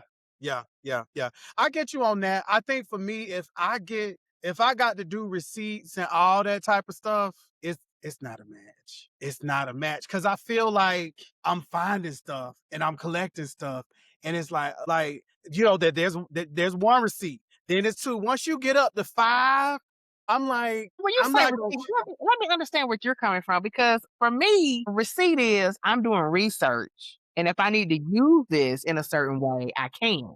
Well, yeah, that's it. I'm just saying if I did find something. So like way you're doing the research and you're looking to see if he on some type of registry or something, Right. I get that. But I'm saying the other receipts where I'm looking through your phone and I see that you been Yeah. chatting with somebody. I done took a picture of the No. screenshot because they do a lot of that stuff. I look at what is it? Crimes of passion and then TikTok crimes. And a lot of people be going online talking about stuff and then they be erasing their text messages. And No. it's just all that type of stuff. I don't get into all that type of stuff. If I see something or something come up or a friend of mine see him online and send me the picture, that's a receipt. Like that's like what? Like why are you on another site? I thought we were dating exclusively. So it's stuff like that. If I start to get red flag or not red flags, receipts like that, but Yes. both are Okay. So valid. let's I never. see what you're saying. The one where they on the registry and then also where they out there cheating and actually doing stuff and then they not owning up to it and lying, but I got it in my phone. It's not a match. Okay. I got you. It's not Okay. a match. So I'm just letting everybody know that Yeah. everybody gonna have receipts dealing with me. I feel you. You gonna I have feel receipts you. because I I need to feel know if you. you got 2, 3 different wives. I need to know. Yeah. But what you talking about is like we're already dating or Yeah. we're moving Hmm. in a direction, and now I'm starting to learn different things about you, About or I feel like I have to go through your phone because you gave me the indication that you may not be fake. That stuff like that, it won't get that far with me because no. if I feel Yeah. like I gotta start doing that, then we know we can't be together. Yeah, yeah, I got you. Yeah, but I see your side too, because like I didn't think about that charity. Dating Mhm. somebody and you need to run a background check locally and nationally. Child. Because the people I just read an article about this woman. She was just trying to purchase something on Facebook Marketplace, and this guy, I don't know if he was a right wing supremacist, but he was selling a truck she was trying to buy. She was a pregnant Mexican lady. Hmm. They met at the spot, and he unalived her with, stabbed her in her stomach with the baby. Both of them ended up not. Lord, It's like when you put that in the perspective of dating, yeah, that's scary. and then you have a wide market of meeting people, Hmm. you really have to vet them.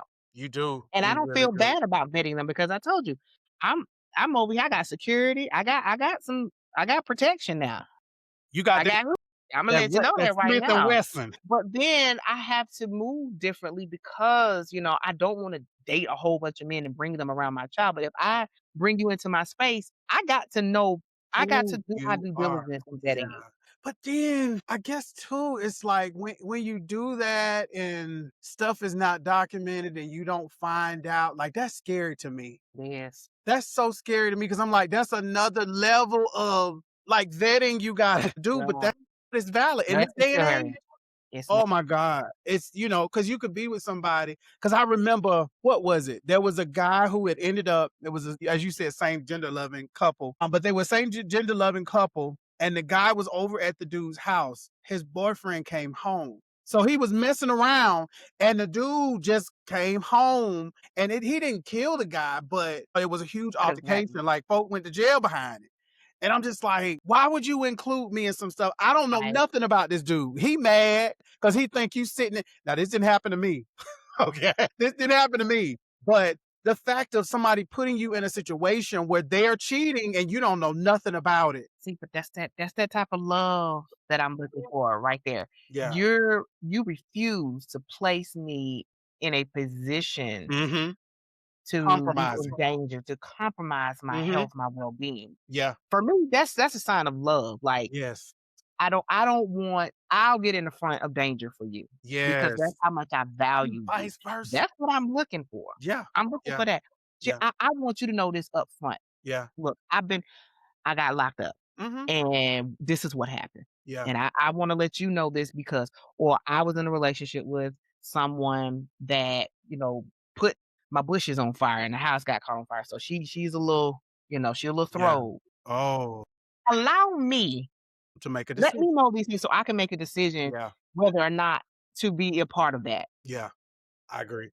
Yeah, a lot of times people don't tell other folks about that because they Mhm. don't want the other person to To leave. judge They don't them. want them to look at them in a different light. Mhm. Don't take that from me because No. now you're showing me that you're not prioritizing my No. feelings. So it's just, it's a lot with dating It now. girl, it really, really is. It really, really, really is. So let me ask you, what is the difference between a boundary and a wall in your mind? And then I'll tell you mine. So for me, I'm gonna start with wall. A wall is something that is solid and you can't penetrate it. In order to have free space, you got to kind of be like the women of Bruce's place, and you got to kind of brick by brick Yeah. deconstruct. And it's a lot of effort to overcome and to cross over. It's not that it cannot be torn down, but the person on the other end has to take the walls down and do the work and get bloody and get bruised in order to access the other side. Mhm. Boundaries for me is I can see the other side, but there may be some negotiations or there may be some conversations or there are some limits to access. Or if I'm able to access it, am I willing to accept the boundary and not cross over? Or, will I try the boundary or will I try to cross over? So for me, it's like it's not the person who's putting up the boundary is giving the other person the ability to, or they're being transparent about what's okay and what's not okay. But they're giving the other person the ability to choose whether or not they're going to accept it or not. If they're going to do the work or they're going to allow this person to they're going to respect that person's wishes. A wall is like the person that put up the wall, you're not transparent. You won't give anyone access. You're restricting access. And to me, that's dangerous Yeah. because even with boundaries, sometimes we have boundaries up and they're unhealthy boundaries. And if you give a person the opportunity to see and to be transparent and to see, or hear your side of the story, Mhm. that person may be, I guess, a tool, or they may be an individual that can help the person who put up the boundaries ease up on some of their restrictions so they can see things differently. They can use a different lens, or they can Okay. see that person not as a threat, but they see them as someone that can contribute meaningfully to their lives. So boundaries for me is it's a good thing, but Mhm. sometimes we have these I'm not gonna say unnecessary, but we have these boundaries up because of hurt Yes. and we have in disappointment. Mhm. But you give that person the opportunity to work with you or to walk with you to Mhm. understand why that boundary is there and if it needs to be there at all. Yeah, yeah. I see what you're saying on that. I think for me, boundaries are like for protection, Mhm, and then your walls are built from trauma. mhm. So any past relationships that you've not dealt with, that wall is up, you know. But I feel like, you don't have to have boundaries to protect yourself because the person is safe. You feel safe with that person. So I feel like both can go. You don't necessarily have to have boundaries. Like you can say, okay, well, leaving the toilet up. I don't like for you to leave the toilet up. That could be considered a boundary. But you sleeping with somebody else, Mm. Yeah, you know what they're I'm not saying? That's like 2 different things, so it's like, right. I feel like we can forego both of them. We don't have to have them, but I feel like when you have boundaries and a wall up, it's usually because something's happening. You feel like you need to protect yourself, some type of trauma has happened, but I feel like when you don't have to have boundaries or a wall up with people, you feel safe with them, and you make them feel safe and they make you feel safe. So it's vice versa. It's like a dance. Because I don't always feel like you have to have either or. It's just depending on the person. That's just my opinion. And then sometimes, like with me, even with my friends, Hmm. I had this one friend I will always go to, and she probably know more about me than my cousins and my relatives because I knew she was real. She was 100, and my stuff would be in the street. And I would go to her, and I didn't realize I was going with her and just placing all my trauma on her, Hmm. all of my Trauma issues, dumping. because I didn't have nobody to go. Yeah. You can't tell folk in the church because it's gonna be all around me. All over. Yeah, you're right. I went to her, and then one day she was just like, "I got my own stuff. I don't know what to tell you. I ain't got no answer." Yeah. And my feelings were hurt because I'm like, "But you're my person that I go to." Mm, She was letting me know in so many mhm. ways. Yeah. You Yeah. only come to me when you're having issues, and I just can't take it no more. She was establishing a boundary. Yeah. Yeah. When we talk, it don't always need to be about your struggles. Yeah. It need to That's be it. about, we need to share in this.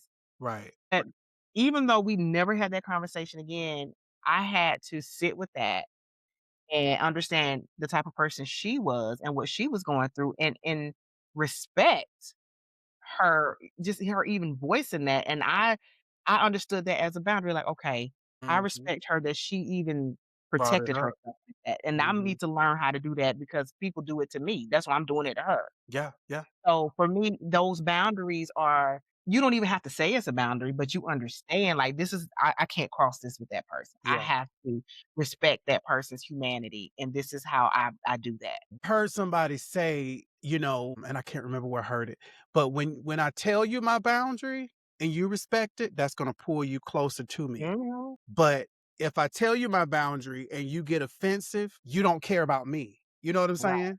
So I think that, in a nutshell, I had to learn about boundaries because I was always fearful that, if I tell somebody their boundary, I'm gonna lose them. They're not gonna care. They're not, if I say, okay, that I don't like that, that's not, I don't want to be a part of that or whatever. And I would always feel like, but it's like over time, I'm like, when I tell you this and I'm standing 10 toes down on it, I don't care. I don't care how you feel. This is what it is. This is what it is, and if you care about me, then, we ride with it, but if you get offended or whatever, then, thank you. That's information. Boundaries for real, Yeah. when I was a freshman in college. When you Really? gotta have that hard conversation with your roommate. Oh, yeah. I didn't even know what boundaries was then. A lot of us don't. And I learned you got to have that conversation the Uh-huh. very first night. You don't wait, you don't try to be their friend, because 'cause you're letting them know, "I'm human, and these are the things, in order for us to live in peace together, these are some things that we're gonna have to consider," you know? But I think it's just a lifelong lesson that some people don't learn until later on. Yeah. I got you. Mhm. I got you. So, what does intentional dating mean to you? Know why you're out there. Know what you want. Know how you want it. If you don't wanna be exclusive, then you need to, that needs to be said. I don't wanna be, I'm dating I'm dating different people, and may the best person win. Or if you want a casual situation, but with exclusive feels, I don't know what that looks like, but know what you want. Yeah. Know what you want. For Yeah. me, right now, to be honest with you, I really would just like a really good friendship that leads into something deeper. I get it. Because I like my personal space. I don't mind dating, but right now, dating, I got a lot of projects going on. I'm not able to fully give 100% to dating. Yeah. We can go out on dates, we can talk, we can get to know each other, we can take walks, but I have a calendar, or I have a schedule of when I get up, when I write, when I get up, when I read, Mhm. when I work on grant writing, and right now I feel like I gotta fit you in, Yeah. and I don't wanna have to do that in a relationship. So for Mhm. right now, I can talk to a friend and I could get to know a friend, but that's, for me, that's intentional dating. I know what I'm able to invest in, and I know how deep I'm able to go and willing to go. Yeah. Yeah. Okay. I think for me, it's, as you said, understanding why you're out there, but have your reasons. Like, we're going to talk about that. That's going to be the first thing that's going to come out of my mouth when we talking. So if you can't communicate that, or, it's just FWB or whatever, because I know for me, sometimes and I guess me, sometimes I can be very, very serious. So, but understanding, like, this is what I ultimately want. And I do, like you said, I want a friendship. I want it to, because I feel like as of having a friend, having that friendship, you kind of have a foundation. And so now you can segue into something more serious because now I know you. I know how you move. I feel safe around you. You're coming to my place. I'm coming to yours. We traveled together because, they say if you ain't traveled with them, you need to travel with them so you can Mhm. see how they really, really are and how they moving. But I think I'm intentionally dating. I'm not like actively dating. Like I've met people, but I'm not like, oh, you got my attention. I'm so far from that because when you show me things, I take that as it is, and I'm just like, whatever. I'm not like looking to move things exclusive because once that 3-month period come, they done did some crap, and I'm like, all right, let me go on and let me go on and clean this phone up because and I'm on to the next thing. I'm not even, but I'm not actively there. Like I'm doing the podcast and doing other things, so I'm Yeah, not we're focused on innovators. anybody because I We're got a life. innovators. You know, Yeah. and I'm not like hung up waiting for somebody to call my phone. Like that's the last thing on my mind. I think for me, he has to have my attention in order for me to even look past. He has to have my attention, and to have my attention is for you to be present Yes. in my life and actively involved and actively willing to participate where I need you to participate in, and Yeah. vice versa. If I find myself, because it's in me to show up, but right now I'm guarded in that area because I Mhm. know I will show up, and I'll show up knowing that you're not gonna show up for me. So that's area is guarded. But if I see a brother doing what he got to do, I mean, I do events in the community, and if he's there and he got me some volunteers and they moving tables and Active. they there they active like I know what she need. I know, and then set up a I'm not look. I'm telling the brothers how to do it. Set up a massage or a spa treatment the day after because my legs are throbbing, There you my go. body is aching. I don't feel like cooking dinner, and meals are taken care of for the next 2 or 3 days because I'm too tired to move. Then a brother got my attention. Yeah. He got my attention. Yeah. Shoot, I just feel like if I start off as friends, then it will open the door for that level of interaction anyway. So that's where I choose to start, being intentionally looking for that friend that I can really kick it with.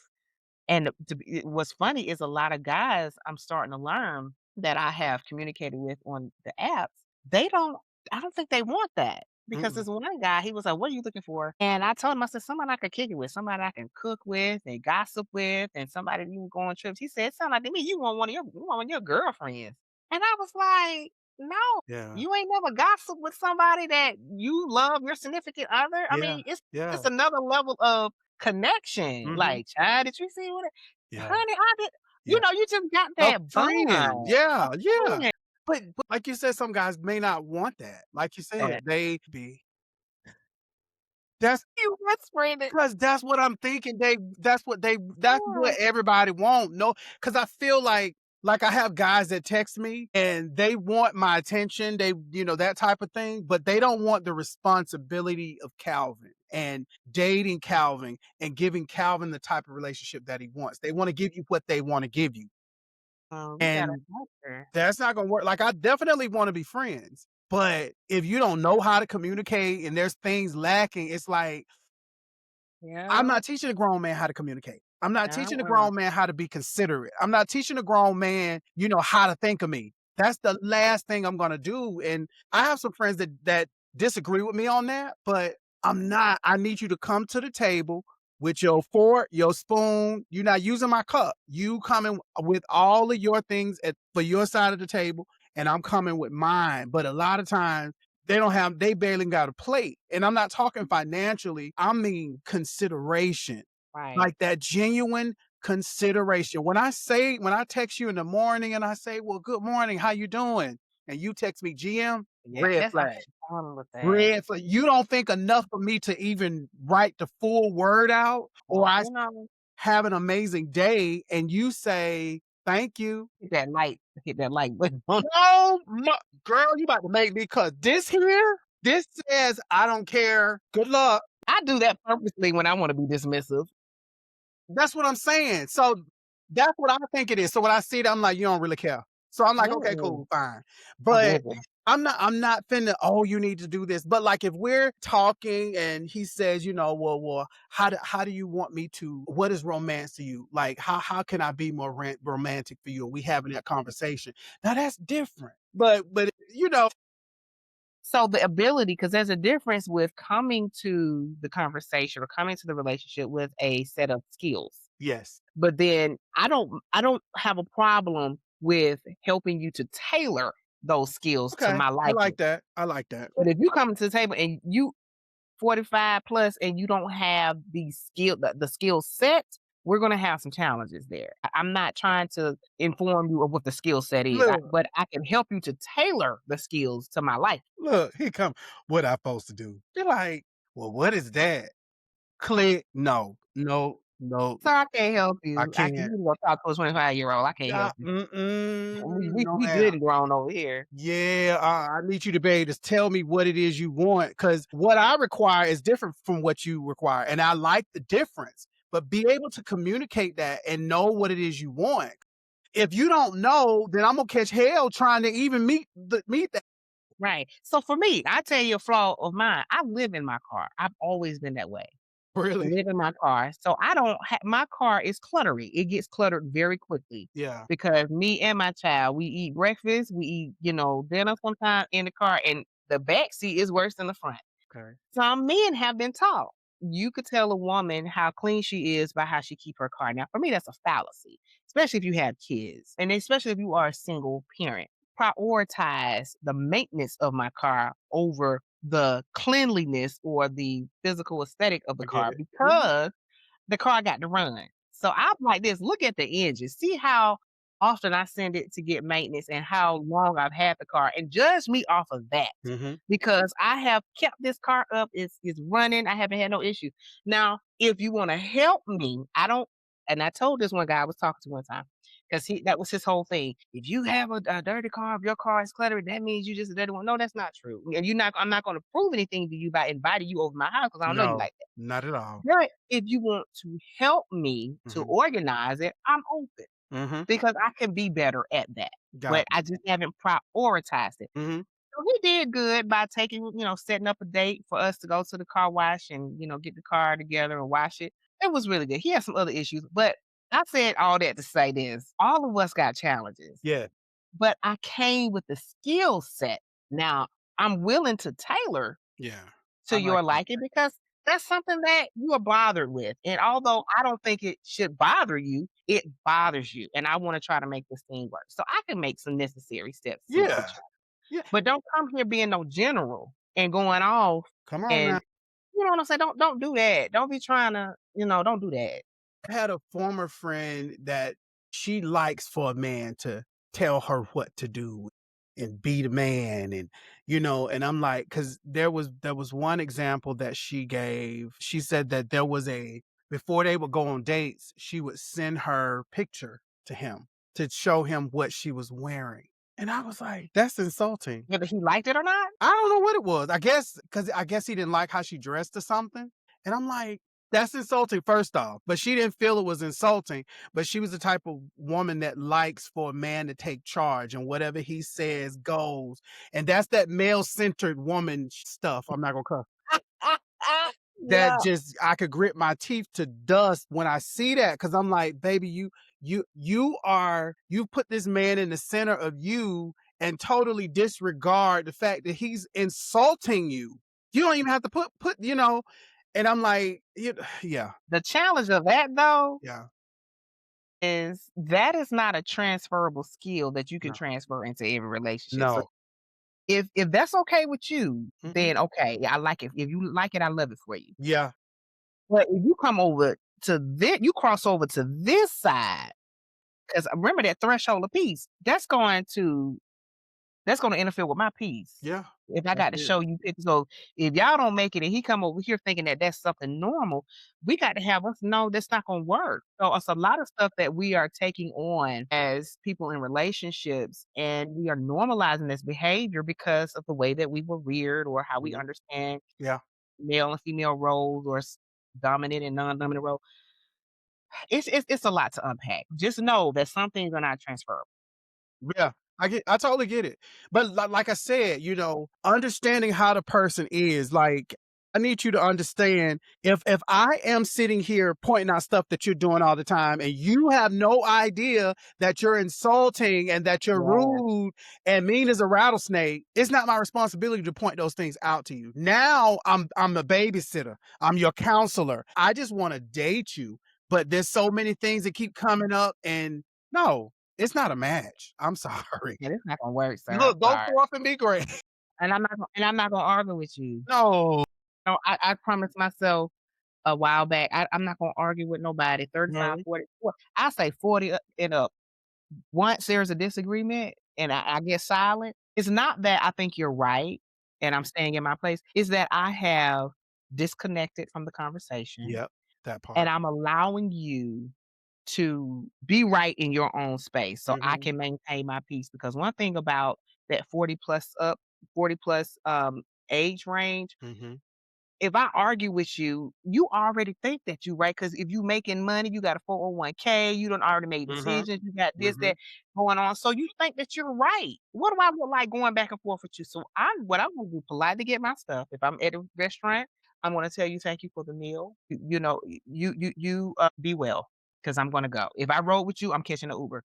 Because what you will not do is you're not gonna disrespect me. No, And you're not at not gonna get my all. blood pressure up. I'm No, too no, no, no, no, not at had all. women dying of high blood pressure and anxiety every Mhm, day, and I will mhm. not be a recipient of high Yep, blood pressure and anxiety. and that goes back to the person doing the work on their end. If I'm Mhm. pointing out all these different things and you are totally oblivious, Ain't what do nothing I I can do. look like? Like, that's crazy as heck. But some people think, "Oh, well, he just well, he" No, no. And if you cool with that, somebody out there may be okay with that. You go Mhm. find them Yeah, and you go go find them. That's it. you cannot recategorize or Mm. reconstruct me to to fit your expectation. Or your You know, toxic trauma behaviors, like but some people want that. They're not accountable and they're not working on themselves, so they need somebody to bond like trauma bond, so to speak. No, no, no, Lord. I can't. No, no, no. what they say, if you in your peace, you don't mind, being by yourself. Right. I'm okay. Yeah, I don't have to yeah, bond with you. With trauma, yeah. we're not friends. So this part of the episode, Charity, is called rapid fire. I mentioned it to you earlier. Okay. So I'll give you the phrase and then I give you the options and you tell me which one. You don't have to tell me why you can if you want to, but it's up to you. You can tell me if you want to or not. So ghosting after 3 great dates, red flag or misalignment. Red flag. Okay. They were great dates? Yeah. That's a red flag. Yeah. Yeah. Yeah. Yeah, that's happened to me. Checking phones in a relationship, boundary issue or trust issue. Trust and boundary. You're like, I don't trust you. Now I'm going to invade your space. I Yeah. mean, I've done it before, Okay. and you're weaponizing. Yeah. We weaponize that information. So Hmm. Okay. Okay. All right. I'm not ready for a relationship. Honesty or avoidance. avoidance, Okay. Okay. Posting your partner on social media, necessary or optional? optional. Because I'm not gonna do it until It's we probably concrete. good and married Yeah. for Right. 5 years. Right. And then now, because I did that in my marriage. And when the marriage was done, I had all these doggone pictures I had to delete. Had to go with delete. Oh, probably So we'll probably just be showing our feet on the beach or something. I'm not 2 pictures. That's it. be like, I didn't know he was married. That's good. That's fine. You don't need to know. This is my I'm personal life, okay. my Right. personal business. I'm with you on that one. Yeah, yeah, oh yeah. So talking about exes early on, transparency or trauma dumping. Trauma dumping. I don't need to know about this. Ooh, I'm gonna make the conversation long. I don't need to know about all that. Lord Jesus. Long talking stage, intentional or fear-based? Intentional, Intentional. Okay. Dating multiple people at once, realistic or reckless? realistic. Realistic. I say go and you ain't got to date just one person. If you Yeah. dating one person, that's reckless. Yeah. Yeah. I think I started out like that. I was not like that, but I was just dating going on dates or whatever. And one guy, and I really liked him. I told him, like, you're not the only person I'm dating. He got mad at me. He was upset. I was being honest and he got upset. And I was like, well, should I not tell them? Like, I know it ain't their business, but I was being too transparent. That's what it was. Because it was early on. We weren't even together. I was just If being they so ask, I say tell them. If they don't ask, then I think it's a need to know basis. Yeah, yeah, I agree. I totally agree. So therapy in bio, green flag or branding. Therapy and bio, like they put that I'm in therapy Yeah, in their bio. yeah. Is it a green flag or branding? Branding. Branding. I Okay. mean, if we're in conversation, eventually I will know. Yeah. Why you got to put that? To me, I think it's trendy, and that some people just want to be trendy. Yeah, yeah, okay. I got you on that. Blocking after conflict, self-protection, or immaturity. So what type of conflict? Like we're in a relationship, then that's childish. So dating. So when you're dating Dating, and you have conflict, no. it depends on what type of conflict. If it's something that is minor, because you're gonna argue Yeah. in relationships. So I would say I forgot the options. No, you're fine. Self-protection or immaturity, you fine. I say immaturity. I don't know. It depends. It's situational. Yeah, yeah. It could be both. Okay. Okay. Okay. And then the last one, love bombing, obvious or sometimes misunderstood. Obvious. If someone is love bombing you, they doing the most too soon. Yeah. And I think the issue is when we don't recognize it. Yeah. That's That's scary the to issue. me. That's Right. It's very like, scary that's to a me. red flag because 'cause I'm just like, "Oh, how am all this?" And we just only talk for like Yeah. first 30 seconds. Don't call No, me boo, my boo. somebody did that to me today. No, don't do that. Okay. I thought it was just me. I'm No, glad we had that conversation. don't do that. I was like, "Am I just old and then just looking at it too?" I don't like that. Soon as you say boo, you done disappeared. You ain't even you gone. What is the purpose of the boo-ness though? Why are you trying to boo me? I don't know. Cause like sometimes I'll get, daddy or Zach, and I'm like, I don't need that how do right you now. know I want to be referred to as daddy? I We might have be not looking for daddy. right. We have not reached that level of endearment, No. and I need for you to roll it back. Roll all the way back. I don't need Roll you it to all call the me way Dr. back. Mister, but we ain't at the boo, and we ain't at sugar mama and all of No, that. I don't like no, that. no. That's a red flag for me because Hell like to you no. wanna put me in a box for you. You ain't Mhm. actually, do you mind if I call you Zaddy or Daddy? Right. Let me be a participant in that to decide whether or not it's okay. Yeah, Like, let us get to that yeah. point. We ain't even Because I might want you to call me daddy at another point, just not right right. now. Not right now. There you go. There you go. Okay, so what is one truth about dating you've had to learn the hard way? Okay, this is something we haven't really gotten into. If there are other ties to other people in their lives. For instance, dating the person is great when you're dating them, but you don't really get a true essence of that person until you see them around their families and you understand what those different family dynamics are. Mhm, I don't have a problem with a person loving their mothers, their sisters, mhm. or whoever has been an instrumental person in their life.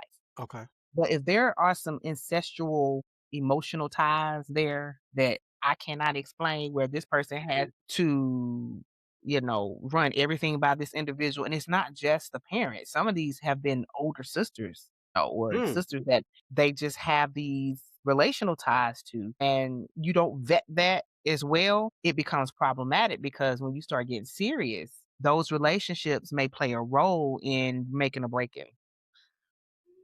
mm, That's something that I learned is to really look at those relationships. Not everybody that treat their mama right is in a healthy mother-child relationship. Some of that stuff is with an Oedipus complex, or really?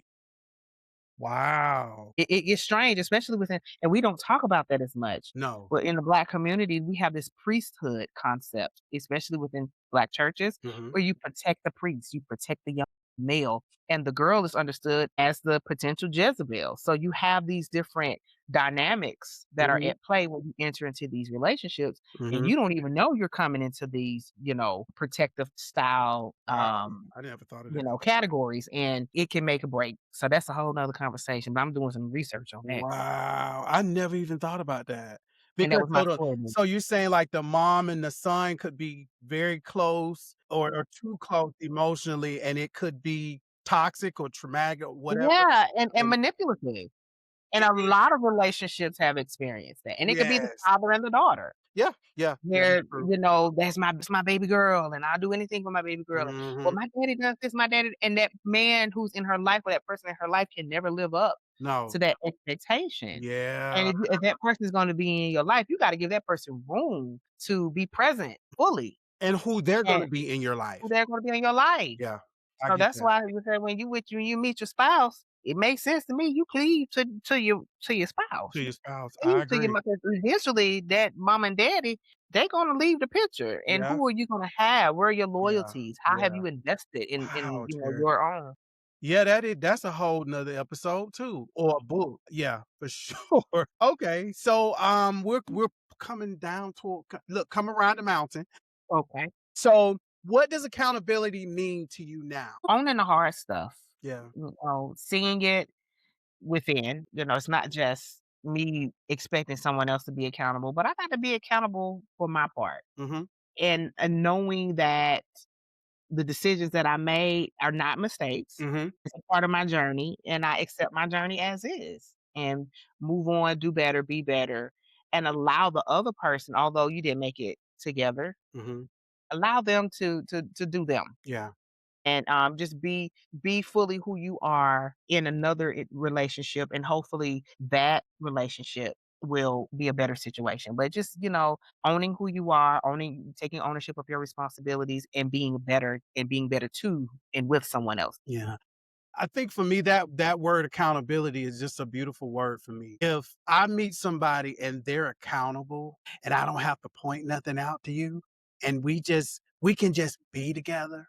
Like we can sit on the couch and cuddle and watch TV, or we can go for a walk and just like I am accountable, you're accountable. So I don't have to be on guard. I don't have to be no therapist. Like it's very seldom that I'm in an environment where it's like that, because that makes me feel safe when a person is accountable and self-aware. That's the other part. Yes. Self-awareness. Self-aware. And accountability is not "I'm sorry." I don't No, wanna hear a dozen "I'm sorries." no. It's making the necessary change Mhm. to do better and be better. Because I done Yes. heard "I'm sorry." I had to tell somebody, "I don't wanna hear no more 'I'm sorry.' No. I'm done with your I'm sorry, and if you're not willing to change, then we need to move on. If you're not willing to deal with the issue, then we need to move on." But having, like you said, having the willingness to be in motion and to be in rhythm with another person, even if you get off step, but catching back up and being continue to try to follow that with I remember when I was married, I was in therapy and some things that happened and we had ended up getting back together. And so I had gone to a therapy session and the therapist asked me this one question. He said, Calvin, what did your husband display? What type of restorative action did your husband display to let you know that he was ready to be back into this marriage and move forward successfully? And see, even now it gives me chills when he say it, because you don't think about when they say they sorry. It's like you take it and it's like, okay, you just move with it. action. But when it's accountability, Yeah, that restorative action, it's like, well, nothing, because I'm sorry has that's to the hard be truth. before the action. The action. So if you say you're sorry, then there's actions followed behind it. And then this is never happening again. You get it? Like, But that's just I'm powerful. sorry. That's powerful because Yeah. that's the hard truth, especially if you're going through a divorce and you had to literally walk away. Yeah. When you realize this person is not doing the necessary work or making the necessary steps Right. on their end Hmm. to move this marriage forward. So Right. I have to walk away. And you still love this person. You still have these years that are behind you and you don't know what ahead of you looks like. Hmm. And when you walk away, it's like it's a heartbreak. It's like a death. Hmm. Yeah. You're grieving. It is. That's like the start of grieving. Like, Yeah. this person really doesn't want to be with me. Mm-mm. And it's like, because I felt like when I was in my marriage, I found home in my ex-husband. And when we married, it was like, okay, this is gonna be for the rest of my life.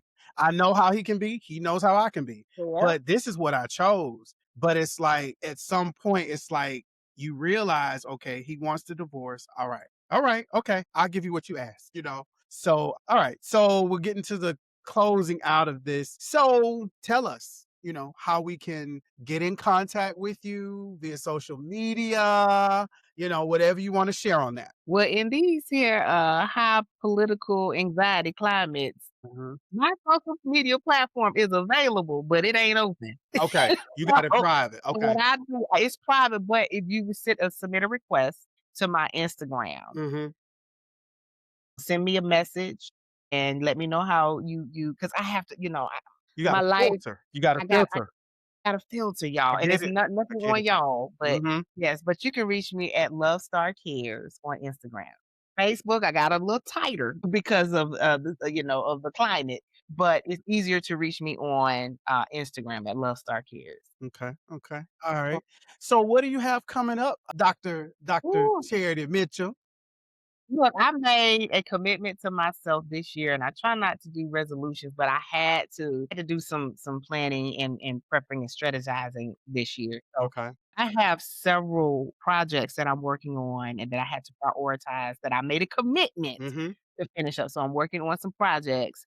And as I finish the projects, I'll put it out there. But I'm working on some books, Really? working on getting published, working Okay. on yes. So it's some things that have been pending that I started and I just kind of put on the back burner. And God and life is saying, no, now it's time. So y'all be on the lookout. Yes. Yeah, and Okay. I am the executive director of a nonprofit called Youth in Focus Incorporated. Mhm. So if you all are interested in giving to a nonprofit organization that develops programming, financial literacy programs, skills building programs for youth and young adults, and we also try to help to train and nurture the family as well with those skill sets. Mhm. Please reach out. Love Star Cares. Also, if you want to give, you could give to, we're on, what are those sites? PayPal, Youth in Focus Incorporated, and also YNF. I can't think of the. It's okay. It's okay. Just send them. Just send, when you get a chance, just send them to me, and then I'll Okay. post them when I post for this episode. I'll Okay. put that in there so people can find you. They can donate. They can support the whole nine. But when you release your books, please let us know because I would love for you to come back Oh. and us to talk about your book. Okay. Yes, we got to talk about Now let me infectiology. ask you this: Are you still cooking and being the chef? I have. And Okay. I am. I forgot about that because we are all things to all people. So look, you handle your bacon and I handle Yes. what I do over here. But Yes. yes, I Yes. do. I Yes. do that.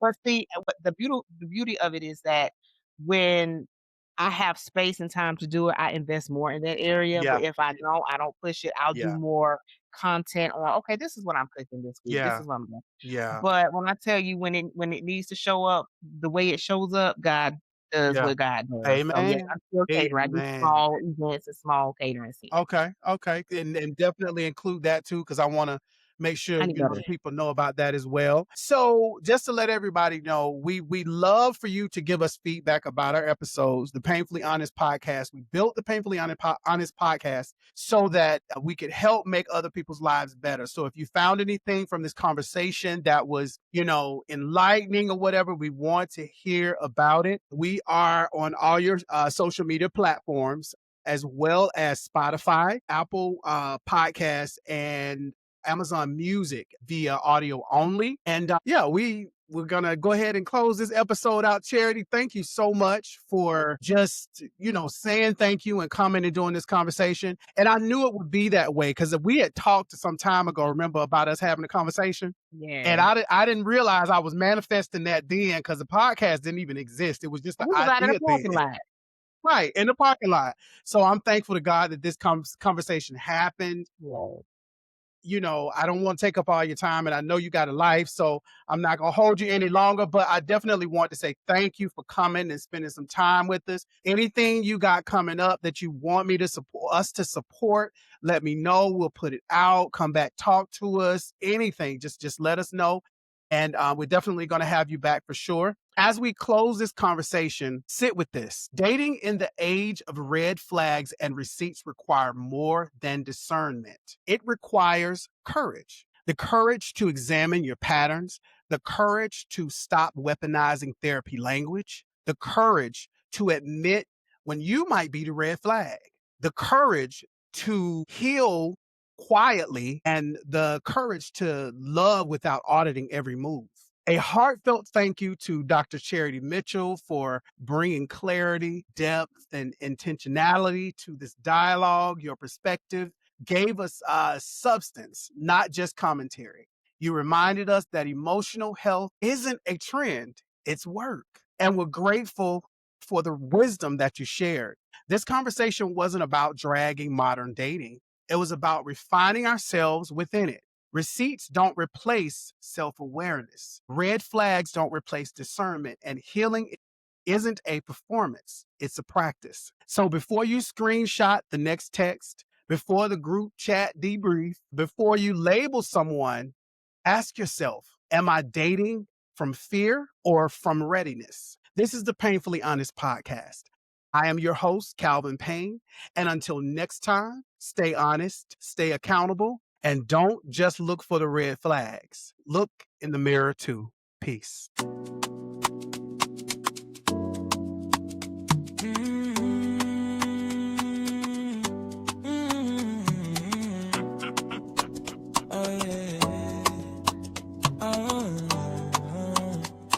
Yeah. It's painfully honest. Yeah. You know the vibes.